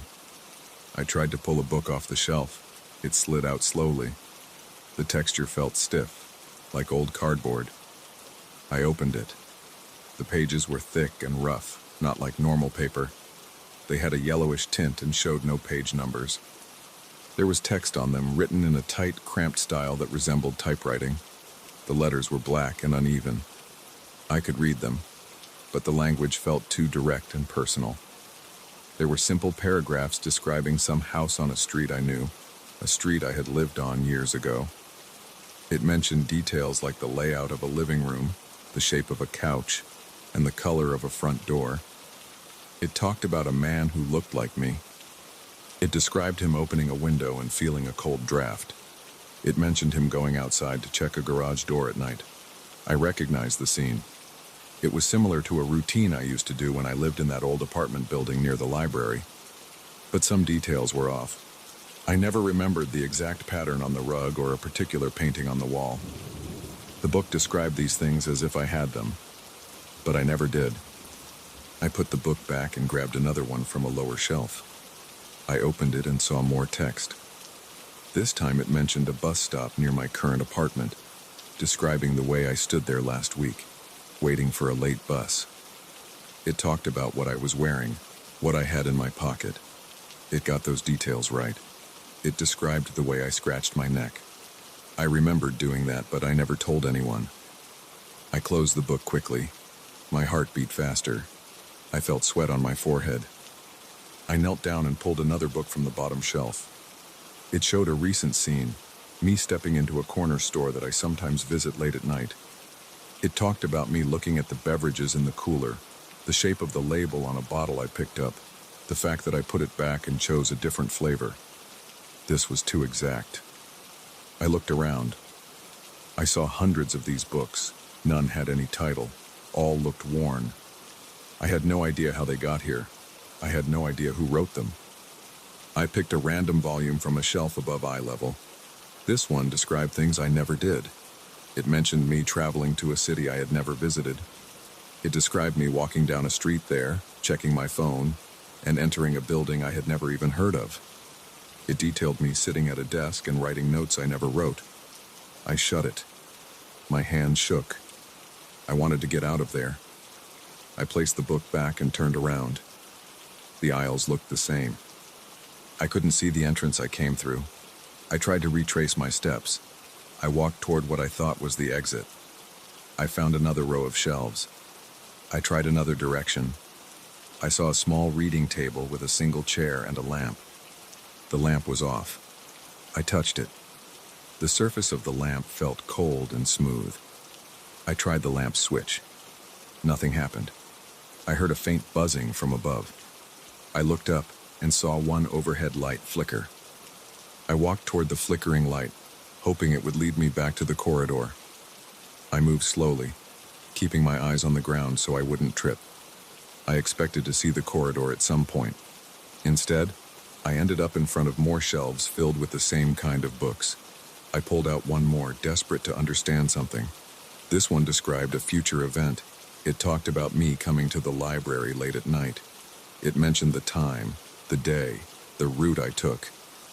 It said I turned left, then right, and then straight into a hidden wing. It said I found these books. It said I felt confused and uneasy. It mentioned me flipping through pages. I saw my current actions on the page I was reading. I felt my chest tighten. This was impossible. I slammed the book shut. My breathing got heavy. I placed the book back and tried to remain calm. I told myself to find the corridor and head back to the front desk. I needed to see if there was still someone there. I just wanted to leave. I walked straight ahead, ignoring the strange rows of shelves. Eventually, I found the corridor. I recognized the dim overhead light and the wooden beam on one side. I followed the corridor back the way I thought I came. After a few minutes, I saw the main area with reading tables. It was empty now. The chairs were still there, but no one sat at them. I looked at my phone again. No signal. I tried to call out. "Hello?" My voice echoed. No response. The front area still had lights on. I walked toward the entrance. I saw the big glass doors. I reached them and tried to push. They wouldn't move. I tried pulling them. Nothing. I pushed harder. The doors seemed locked. They were not the kind of doors that lock from the inside at this hour. Earlier, they were open. I turned around. The lights overhead flickered again. The front desk looked empty. I walked behind the desk to see if there was a latch or a switch. I found a set of keys, but they didn't fit any visible locks on the doors. I tried each key. None worked. I looked back at the corridor that led to that strange wing. It was darker now. I heard a faint scraping sound from inside there. It sounded like a chair being moved or a book sliding on a shelf. I stood still, holding the keys, my heart pounding. I decided to check the side exits. I remembered a door near the periodical section that led to a small courtyard. I walked quickly. My shoes squeaked on the floor. When I reached the courtyard door, I tried to open it. Locked. I checked the windows. They were old and had metal frames. They didn't budge. The place suddenly felt colder. The silence pressed down on me. I stepped back into the main area and saw the lights flicker again. I looked up. The ceiling fans were off, and there was a slight hum from the fluorescent tubes. I decided to head back to that hidden wing and see if there was any clue or any other exit. I didn't know what else to do. I walked slowly down the corridor. I touched the walls with my hands to keep track. They felt rough, not like normal painted walls. The corridor felt longer now. I took careful steps. I saw the shelves come into view. This time I grabbed one of the books and tucked it under my arm. I wanted to show it to someone if I ever found a staff member. I tried to remember if I had seen a security guard. The library usually had one guard at the front, but I saw no one now. I continued walking. I passed rows of shelves and noticed something on the ground. There were small scraps of torn paper. I picked up a piece. The letters matched the style inside the books. It mentioned an event that looked familiar. I dropped it and kept going. The area felt like a maze. I turned corners and ended up at the same shelves again and again. After a few attempts, I realized I was going in circles. I decided to mark a shelf by scratching it lightly with my keys. I did that, leaving a small scratch on the wood. I walked away, took 3 turns, and ended up at the same scratched shelf. This made my chest tighten. I felt a knot in my throat. I tried to calm down by breathing slowly. I decided to try a different tactic. I went back the way I came. After several minutes, I saw the corridor again. I rushed forward and made it back to the main area. I approached the front desk again. I noticed a small door behind the desk that I hadn't checked. It was an office door, the kind staff would use. I tried the handle. Locked. I used the keys I found. One key fit. I turned it and opened the door. Inside, I saw a dimly lit office space with a single desk, a computer, and a metal filing cabinet. I went straight to the computer and tapped the keyboard. The screen lit up. It showed a login prompt. I tried typing random words. Nothing. I checked the drawers of the desk. I found a small flashlight. I flipped it on. The beam of light was weak, but better than nothing. I checked the filing cabinet. It was unlocked. Inside were folders. They listed titles of books and sections of the library. None mentioned the hidden wing. I looked for building maps. I found a small pamphlet with an old floor plan. It showed the main areas, restrooms, and storage rooms. No mention of the strange section of shelves. I put the pamphlet back. I returned to the door and stepped out. The overhead lights flickered again. The main doors remained locked. I could see the street outside. I could see the lamppost across the road. Everything outside looked normal. I banged on the glass with my palm. I yelled, hoping someone outside might hear me. No response. I tried my phone again. No signal. I checked the time. It was well past midnight now. The library should have been closed. I felt trapped. I walked over to the reading area and sat down for a moment. The chair felt hard and uncomfortable. I tried to think of something practical. There had to be a way out. I stood up and decided to check the walls near the front entrance. Sometimes old buildings have emergency exits or panels that can be opened. I ran my hand along the wall. I found a fire alarm panel. I lifted the cover and pulled the alarm. A loud ringing filled the air. I waited. The alarm kept ringing, but nothing else happened. No one came. No sprinklers, no flashing emergency lights. Just the sound of the alarm echoing in the empty library. After a minute, the alarm cut off by itself. The silence returned. The overhead lights flickered more rapidly. I looked up at them. They flickered on and off, and then they steadied again. I felt a headache forming behind my eyes. I needed another way out. I thought about breaking a window, but the windows looked reinforced. I had nothing heavy to break them with. I checked the front desk area for tools or anything that might help. I found a heavy dictionary. I tried hitting a window with it. The sound echoed, but the glass didn't crack. I tried a few more times. Nothing. My arms got tired. I took the flashlight and decided to return to the hidden wing. I thought maybe there was another door there. Maybe I missed something. I walked quickly now, shining the flashlight ahead. The beam revealed dust in the air. It showed the edges of the shelves. I noticed a gap between 2 shelves. It was small, like a narrow passage. I hadn't seen it before. I squeezed through. On the other side, I saw a wooden ladder leading up to a platform. I climbed it. The ladder creaked under my weight. On the platform, I saw a single door. It was made of wood and had a small metal handle. I turned the handle. The door opened. Behind it was a dark hallway. I shined the flashlight inside. The hallway was short. It led to another door. I walked to the second door and tried it. It opened easily. I stepped through and found myself in a back room of the library, near the staff lounge.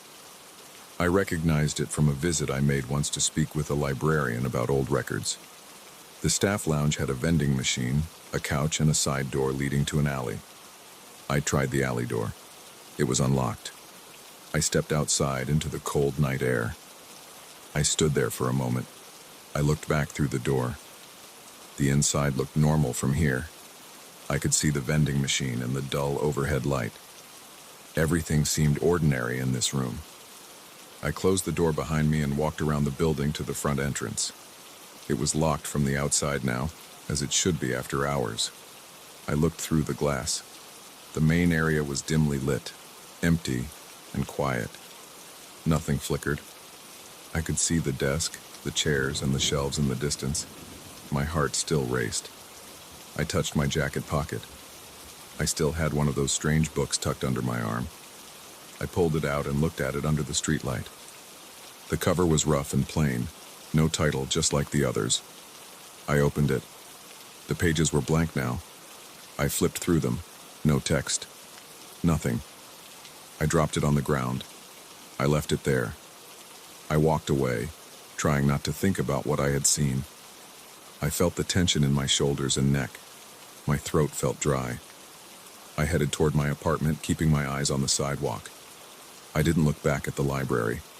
I just wanted to get home and lock my door. I wanted to turn on my lights and sit down in my kitchen with a glass of water. I wanted to forget the feeling of those old pages and the way the library lights flickered when I tried to leave. I kept walking until I reached a main street with traffic. I felt more at ease then. I didn't run. I just walked steadily, placing one foot in front of the other, focusing on the sound of distant cars and the hum of streetlights. I said nothing to anyone. I just kept going.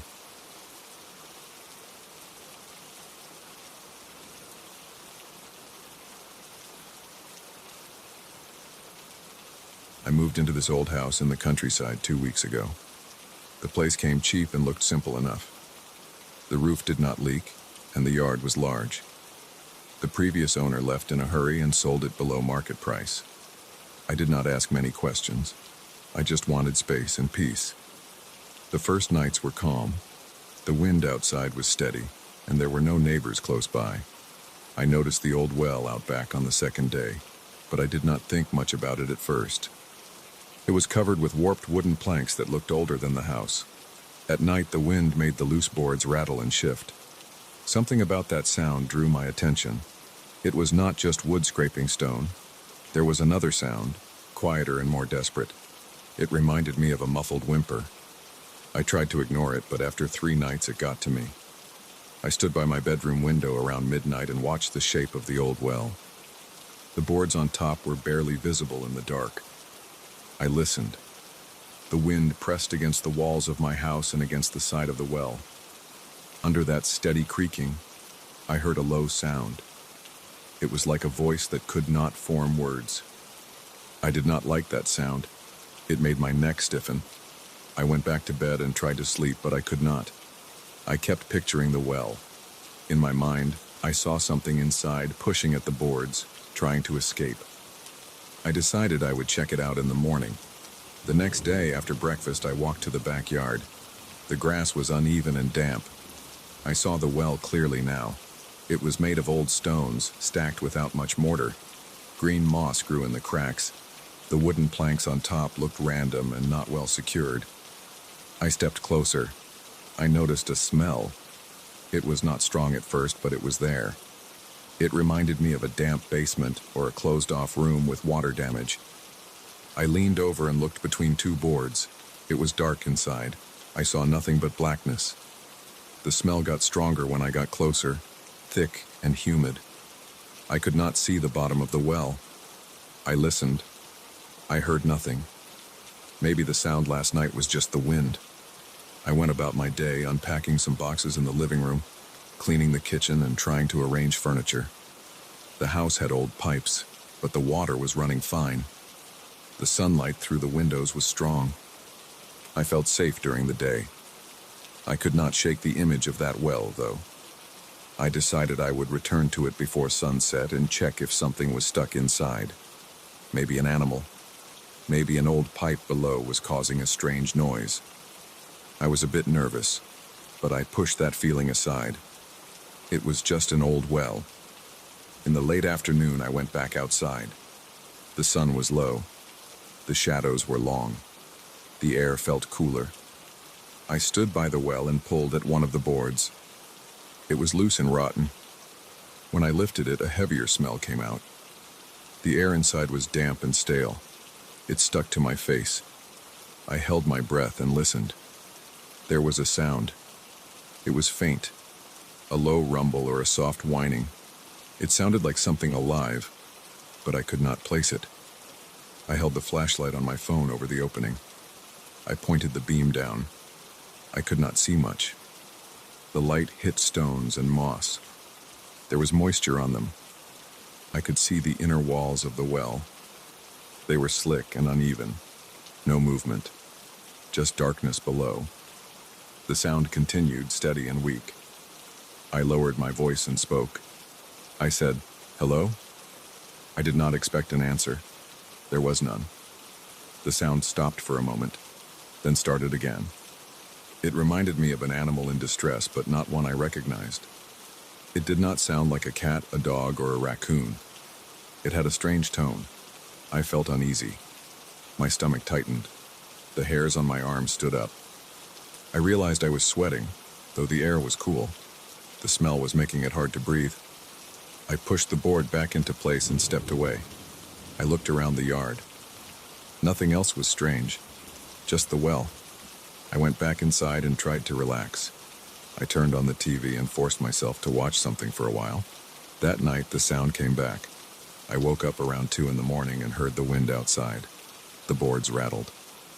Through the closed window, I heard that muffled noise. It rose and fell. Sometimes it was a low growl. Sometimes it sounded like someone crying softly. My heart started pounding. My mouth went dry.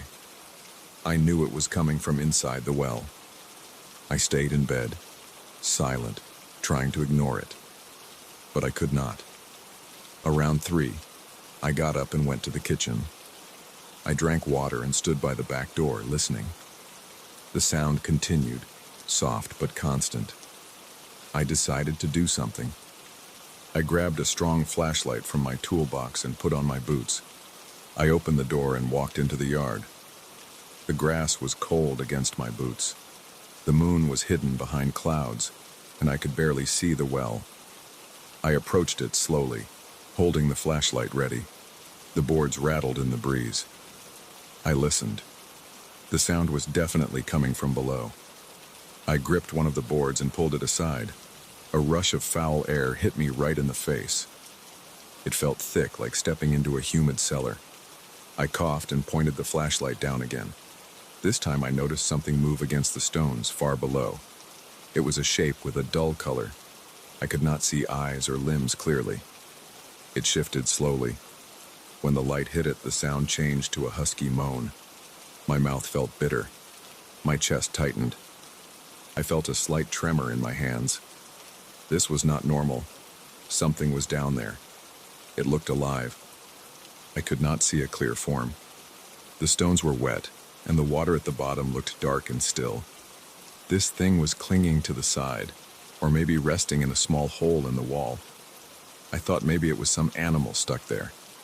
Maybe it wanted help. I felt a pulse in my ears. I asked, in a low voice, "What are you?" No answer. Just that noise, part growl, part cry. I stayed there for a few minutes, struggling to breathe and think. Then I put the board back and stepped away. I hurried inside and locked the door. I spent the rest of the night sitting in the kitchen feeling restless. The next morning I felt tired and anxious. I could not ignore this. I decided I would try to lure it out or see if it needed food. I do not know why I thought that. It just seemed like something trapped might want food or water. I took a piece of raw meat from the fridge. I had bought it yesterday. It was just a small piece of stew meat. I placed it in a bucket and tied a rope to the handle. In the daylight, I felt a bit braver. The well was silent now. No sound. The air was warmer. I removed one of the boards again. The smell was still there, unpleasant and heavy. I lowered the bucket with the meat. I let it go down slowly, using the flashlight to watch. I saw the bucket approach the dark shape. It was curled against the wall, moving slightly. When the bucket got close, I saw it shift. It made a soft hissing sound and reached toward the meat. I could see something like a limb, but it was hard to make out. It did not look like a paw or a hand. It was just a rough shape pushing at the bucket. I waited. The bucket swayed. The rope felt heavier. I thought maybe it was pulling the bucket down. After a minute, I lifted the bucket up. The meat was gone. The bucket was wet and smelled horrible. The creature made a low noise again. I stood there, not sure what to do. I lowered the bucket once more, empty this time, to see what it would do. The rope jerked and I felt a sudden pull. I almost lost my grip. I pulled back, and the bucket came up with a strange wet residue inside. My heart was racing. I backed away and replaced the board. I did not know what I was dealing with. I went back inside and tried to calm down. Over the next few days, I tried a few more times to observe it. Each time the creature made those strange noises. It seemed to respond to light and food, but it never showed its shape clearly. Its movements were slow and uncoordinated. Sometimes it tapped against the stones. Sometimes it made a gurgling sound. I never smelled anything but that thick, damp odor. The smell seemed worse each time I opened the well. At night, the sounds got louder. The wind would move the boards slightly, and I would hear that moan or growl. It sounded hungry. Maybe it wanted more meat. I tried dropping more food, but it never came out. It stayed at the bottom. It never climbed the walls. I tried waiting in silence to see if it would try to escape, but it never did. It just stayed down there, making noises and shifting in the darkness. I began to feel sick. My appetite vanished. I could not sleep well. My head hurt. I avoided going into the backyard during the evening. I started to think that maybe I should seal the well. Maybe I should put heavy stones on top and forget about it. But I knew it was alive. I could not just trap it there, yet I could not help it either. I felt angry and frustrated. I tried calling a local animal control number, but I got no help. The person on the phone said they do not handle wells or unidentified creatures. They suggested I call a well repair service. That sounded useless. I considered calling the police, but what would I say? There is a strange animal in my well making weird noises. I decided to try again, more carefully. One afternoon, around 5, I put on gloves and a scarf over my nose. I brought a better flashlight, one with a stronger beam. I also brought a long metal hook I found in the shed. My plan was to lift the boards, shine the light, and see if I could identify what was down there. If it looked like a normal animal, I could tell someone exactly what it was. If it was something else, I would figure out the next step. I just wanted to understand. I removed 2 boards this time for a better view. The smell hit me hard. I gagged and had to turn my face away for a moment. My eyes watered. I forced myself to look down. The flashlight was strong. It cut through the darkness. I saw wet stones, moss, and dirty water at the bottom. Then I saw the creature more clearly. It was pressed against the stones near the water. It had a shape that reminded me of a large sack of flesh with ridges and lumps. It had no clear eyes or ears that I could see.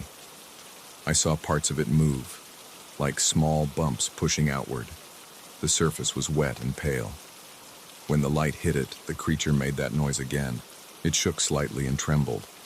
I saw a part of it open like a slit, and a thick liquid dripped from it. My stomach lurched. I felt a wave of nausea.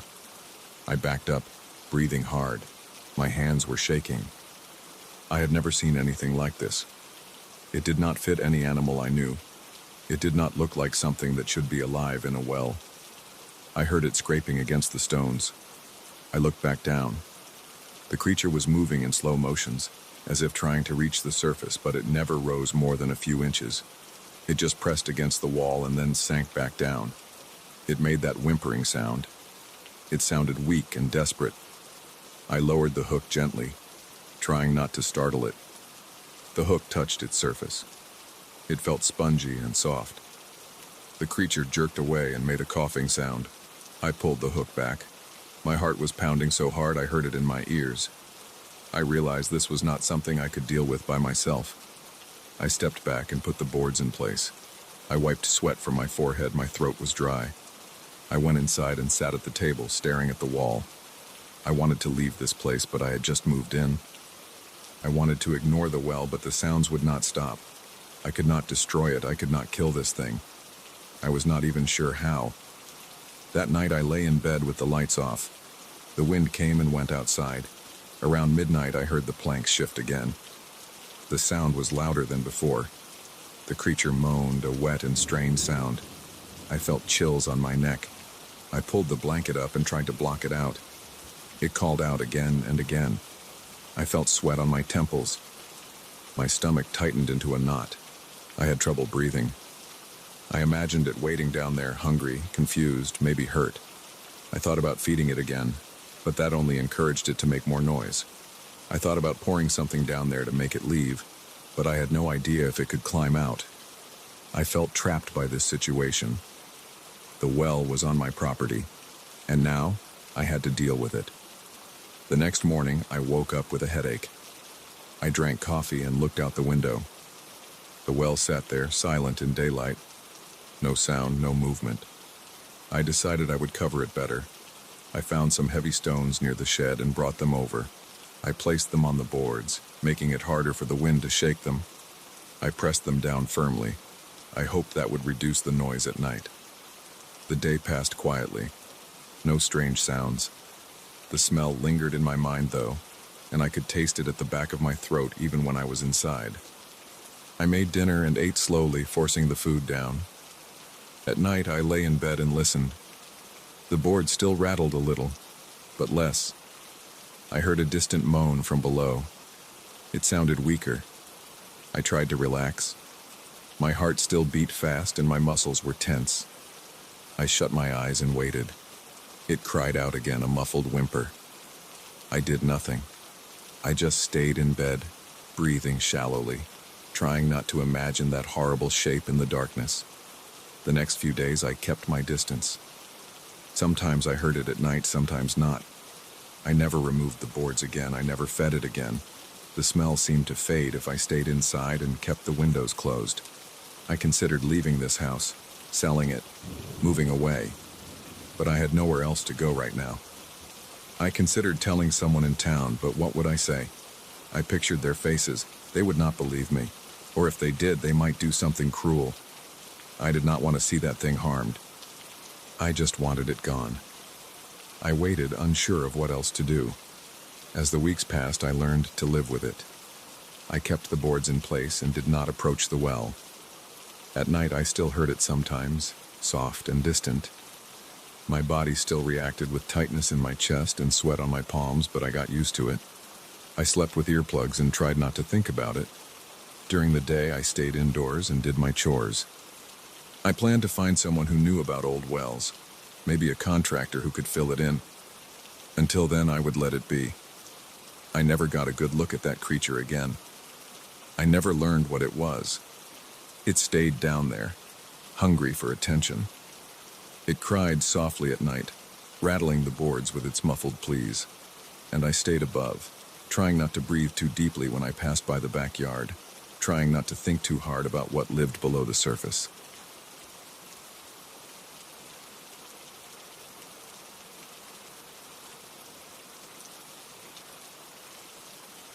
I walked into my living room and stopped right near the door.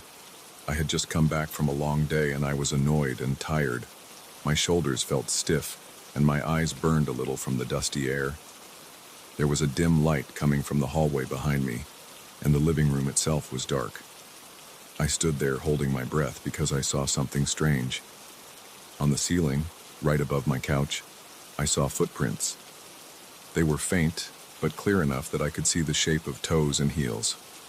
They ran along the ceiling in a sloppy line. They looked uneven, like someone had walked around upside down, or maybe crawled. I didn't move for a few seconds. My forehead got warm, and I swallowed hard. I glanced around and saw that the rest of the room looked normal. The furniture was where I had left it. The floor was fine, but those footprints were on my ceiling. I had not noticed them before. I didn't know how they got there. There was dust on my shelves and my coffee table, and I could see some of that dust disturbed near the edges of the room. It formed some kind of random shapes. They weren't letters I recognized, and they weren't drawings I understood. Just weird marks that looked smudged and uneven. I could see lighter patches and darker patches of dust. It wasn't just in one spot. It covered a wide area above me. My chest got tight. I cleared my throat and reached for the light switch. I flicked it on. The moment I turned on the light, I looked up again. The footprints were gone. The ceiling looked normal, just a flat surface with some old paint and a few chips near the corners. I blinked a few times. I stood on my toes and squinted, but I saw nothing unusual. I turned the lights off again and backed away toward the doorway. The ceiling became hard to see in the dim light. I couldn't confirm if the footprints were still there in the dark or if I had imagined them. I could feel my legs shaking a bit. I tried to steady myself by pressing my left hand against the wall. My back felt cold. A chill ran from my neck down to my waist. I took a deep breath, trying not to panic. My heart was beating faster than normal. I decided to walk further into the room. I took a few steps forward and stood under where I had seen the footprints. I looked straight up. I couldn't see anything unusual now. It was just a ceiling with some faint stains. But my stomach was tense and the air in the room felt heavy and stale. I could almost taste dust in my mouth.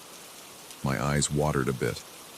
I wiped them with the back of my hand and sniffed. There was something else bothering me. The silence in the room felt off. It wasn't the usual quiet. I could hear my own breathing, and the sound seemed louder than normal. Each time I inhaled, I heard a soft crack in the walls. Each time I exhaled, it felt like the air pressure changed. I listened carefully and heard a faint creaking sound, repeating in slow intervals. It was steady. It wasn't random. It reminded me of slow, deliberate movement somewhere in the structure of the house. My ears felt sensitive. I tried to figure out if it came from the attic or the walls. I couldn't tell. It was low and soft, but it didn't stop. I looked at the dust again. I walked over to my coffee table and ran my finger across the surface. It came away gray and gritty. The dust was thick. I don't remember leaving the house that dirty. I wiped my finger on my jeans and crouched down. On the floor, there was some dust shaped in streaks. They weren't neat lines.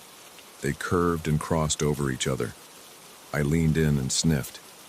It just smelled like old dust, maybe mixed with something musty. I stayed crouched for a moment, listening.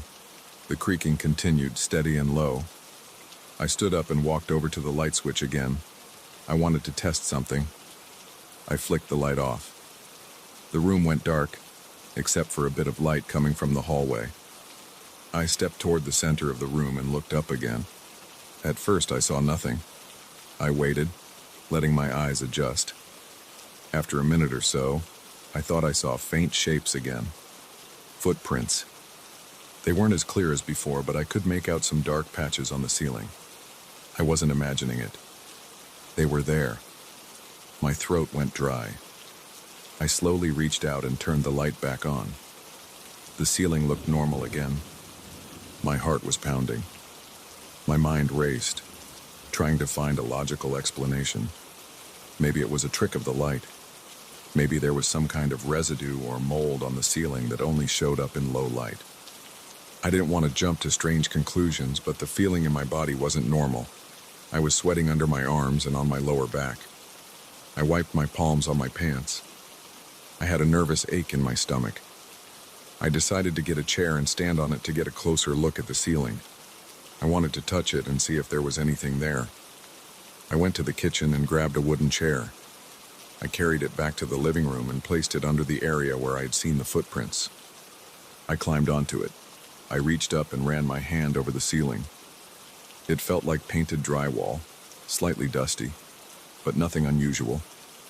I patted it lightly and pressed in a few places. No difference. I got off the chair and stared at the spot again. With the lights on, nothing changed. I turned the lights off again and climbed back up. I had my face inches from the ceiling. My eyes adjusted, and I saw faint outlines of footprints again. They seemed to shimmer in the darkness, as if something about the lack of light made them visible. I reached up and touched the spots directly. My fingertips felt nothing strange, just a slight layer of dust. But when I pulled my hand away, I noticed the dust on my fingertips glowed faintly for a second, then went dark. I gasped and almost fell off the chair. I caught my balance and got down. My chest felt tight again. I went to the kitchen and washed my hands. The water felt cold. I scrubbed the dust off and dried my hands on a towel. My throat hurt a bit and my ears still picked up that steady creak. I tried to ignore it, but it wouldn't stop. I walked back into the living room. I kept the lights on this time. I sat on the couch and tried to calm down. I wanted to understand what was happening. My body was tense and I tapped my foot on the floor repeatedly. I looked around, checking the corners of the room, looking for anything out of place. The furniture looked normal. The TV was off. The shelves were still holding books and a few souvenirs. The windows were closed. The curtains were drawn. The door to the hallway was open, and I could see the faint glow of the ceiling light in the hall. Everything seemed normal except for that strange situation on the ceiling in the dark. I decided to check the attic. Maybe there was a leak or something causing strange reflections. I went to the hallway, pulled down the attic ladder, and climbed up. The attic was small and dusty. I had a flashlight. I aimed it around slowly. I saw old boxes, some insulation material, and a few cobwebs. The wooden beams looked old, but stable. I didn't see any footprints on the beams. The air was stale, and I coughed a few times. I moved the flashlight around carefully. Nothing moved. I waited in silence, listening. The creaking sound was fainter up here, but still present. It seemed to come from the walls. I tapped on a beam. Solid. I shone the flashlight on the floorboards. Just dust and some scattered nails. I climbed back down. I closed the attic door and stood there for a moment, thinking. I felt uncomfortable. My arms were tense, my jaw was clenched. I tried to relax by rolling my shoulders. I paced around the living room, turning the lights on and off a few times, each time checking for the footprints. Each time I turned the lights off, I saw them again. Each time I turned them on, they disappeared. I tried shining my flashlight at the ceiling with the main lights off. The footprints didn't show up under the flashlight. They only showed up in near darkness. I wiped some more dust off a shelf and watched it settle in the air. The dust floated around, slowly drifting. I noticed that the pattern on the floor changed when I walked around. My footsteps disturbed the dust. I knelt down and tried to trace some of the strange marks with my finger. They smeared easily. After a few tries, I managed to erase some of them. Nothing happened immediately, but the steady creaking in the walls seemed to get slightly louder. I stood up and looked around. The air felt heavy again. My breathing got faster. The hair on my arms stood up. I could feel sweat forming on my forehead. My heart pounded against my chest. I stepped back into the hallway and turned off all the lights in the house. I wanted to see what would happen if I left the whole place dark. I stood there in complete darkness. My eyes adjusted, and the living room came into faint focus from the light outside filtering through the curtains. I saw the footprints on the ceiling again, clearer than before. They seemed to move this time. I couldn't see actual movement, but each time I looked away and then looked back, their position changed slightly. My stomach turned, and I felt like I might be sick. I leaned against the wall, breathing slowly through my nose. I turned the lights back on and stayed in the hallway for a few seconds. My heart was racing. I kept rubbing my hands together. I didn't know what to do. I didn't want to leave my own home, but staying here made me feel tense and wired.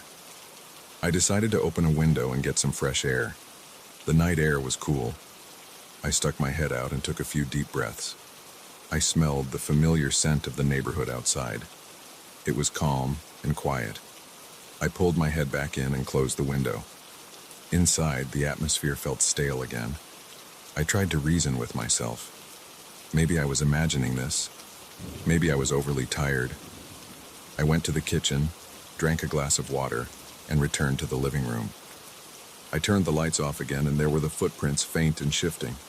I leaned forward, staring up, and whispered, "What is this?" My voice sounded small in the dark. I got no answer. There was no voice, no whisper, no growl. Just that soft creaking in the walls and the faint shapes on the ceiling. I moved the couch aside and stood directly under the area where the footprints were visible. I reached up, even though I knew I wouldn't feel anything. My fingertips touched the ceiling. Just dust. No texture changes. I waited, listening. The creaking noise continued at the same steady pace. It never sped up, never slowed down. It was like a constant presence. I turned the lights back on and pulled the chair over again. I climbed up and tried wiping the ceiling with a damp rag. I wanted to remove whatever was causing the marks. I wiped back and forth, pressing firmly. Dust fell on me. I coughed and rubbed my face. When I climbed down and turned the lights off, the footprints were still there. I felt my chest tighten. My legs were weak. I sat down on the floor and pressed my hands against my face. My breathing was fast and shallow. I tried to control it by inhaling slowly through my nose and exhaling through my mouth. I stood up again and paced around. I checked the front door. It was locked. The windows were locked. Nothing was out of place. Only the ceiling changed in the dark. I tried to ignore the footprints and focus on the rest of the room. Nothing else was strange with the lights off except the dust patterns. They were random smudges. I brushed them away with my hand, and more dust drifted in the air. The smell was musty. It made the back of my throat itch. I began to wonder if the footprints would appear anywhere else. I went to my bedroom and turned off the lights there. Nothing unusual on the ceiling. No footprints. Just darkness and some faint outline of furniture. I went back to the living room. They were still there, always in the same area, but their exact pattern seemed to shift when I looked away. This made my skin crawl. My lower back tensed up. I clenched my fists. I wanted to scream, but I kept quiet. I didn't want to lose control. I could feel sweat under my shirt. Time passed slowly. I didn't look at the clock. I just kept testing the room. Lights on, lights off. Always the same thing. I tried looking at them from different angles. Tried using a camera on my phone. With the flash on, nothing showed up in the photos. With the flash off, I got useless dark images. I tapped my phone against my palm and frowned. The atmosphere felt thick. I had a slight headache. My eyes were dry from staring. I turned the lights on and decided to sit on the couch for a while. I listened to the creaking sound and tried to understand it. It was always there, always steady, always in the background. It never stopped. I couldn't find a source for it. I tapped on the walls and floor. It sounded hollow in some places, solid in others. The noise didn't change. I held my breath to see if it was my own breathing causing it. It kept going. Eventually, I gave up trying to remove the footprints or stop the noise. I just sat there, keeping the lights on, because with the lights on, I couldn't see them. This felt safer. My muscles were sore, my neck was stiff, and my mind was racing. I was angry, confused, and scared. I didn't know what to do. I didn't want to call anyone. I didn't know what I would say. There were no obvious signs of break-in or damage, just those strange footprints visible only in the dark. No one would believe me. I barely believed it myself. I stayed there for hours, afraid to turn the lights off, afraid to go to bed. I listened to the slow creaking in the walls and watched the dust float in the air. I tried to breathe slowly and stay calm. At some point, I realized I would have to live with this, at least for tonight. Nothing attacked me. Nothing touched me. The footprints didn't come closer or fall off the ceiling. They just stayed up there, out of reach, only visible when the lights were off. I rubbed my eyes and sighed.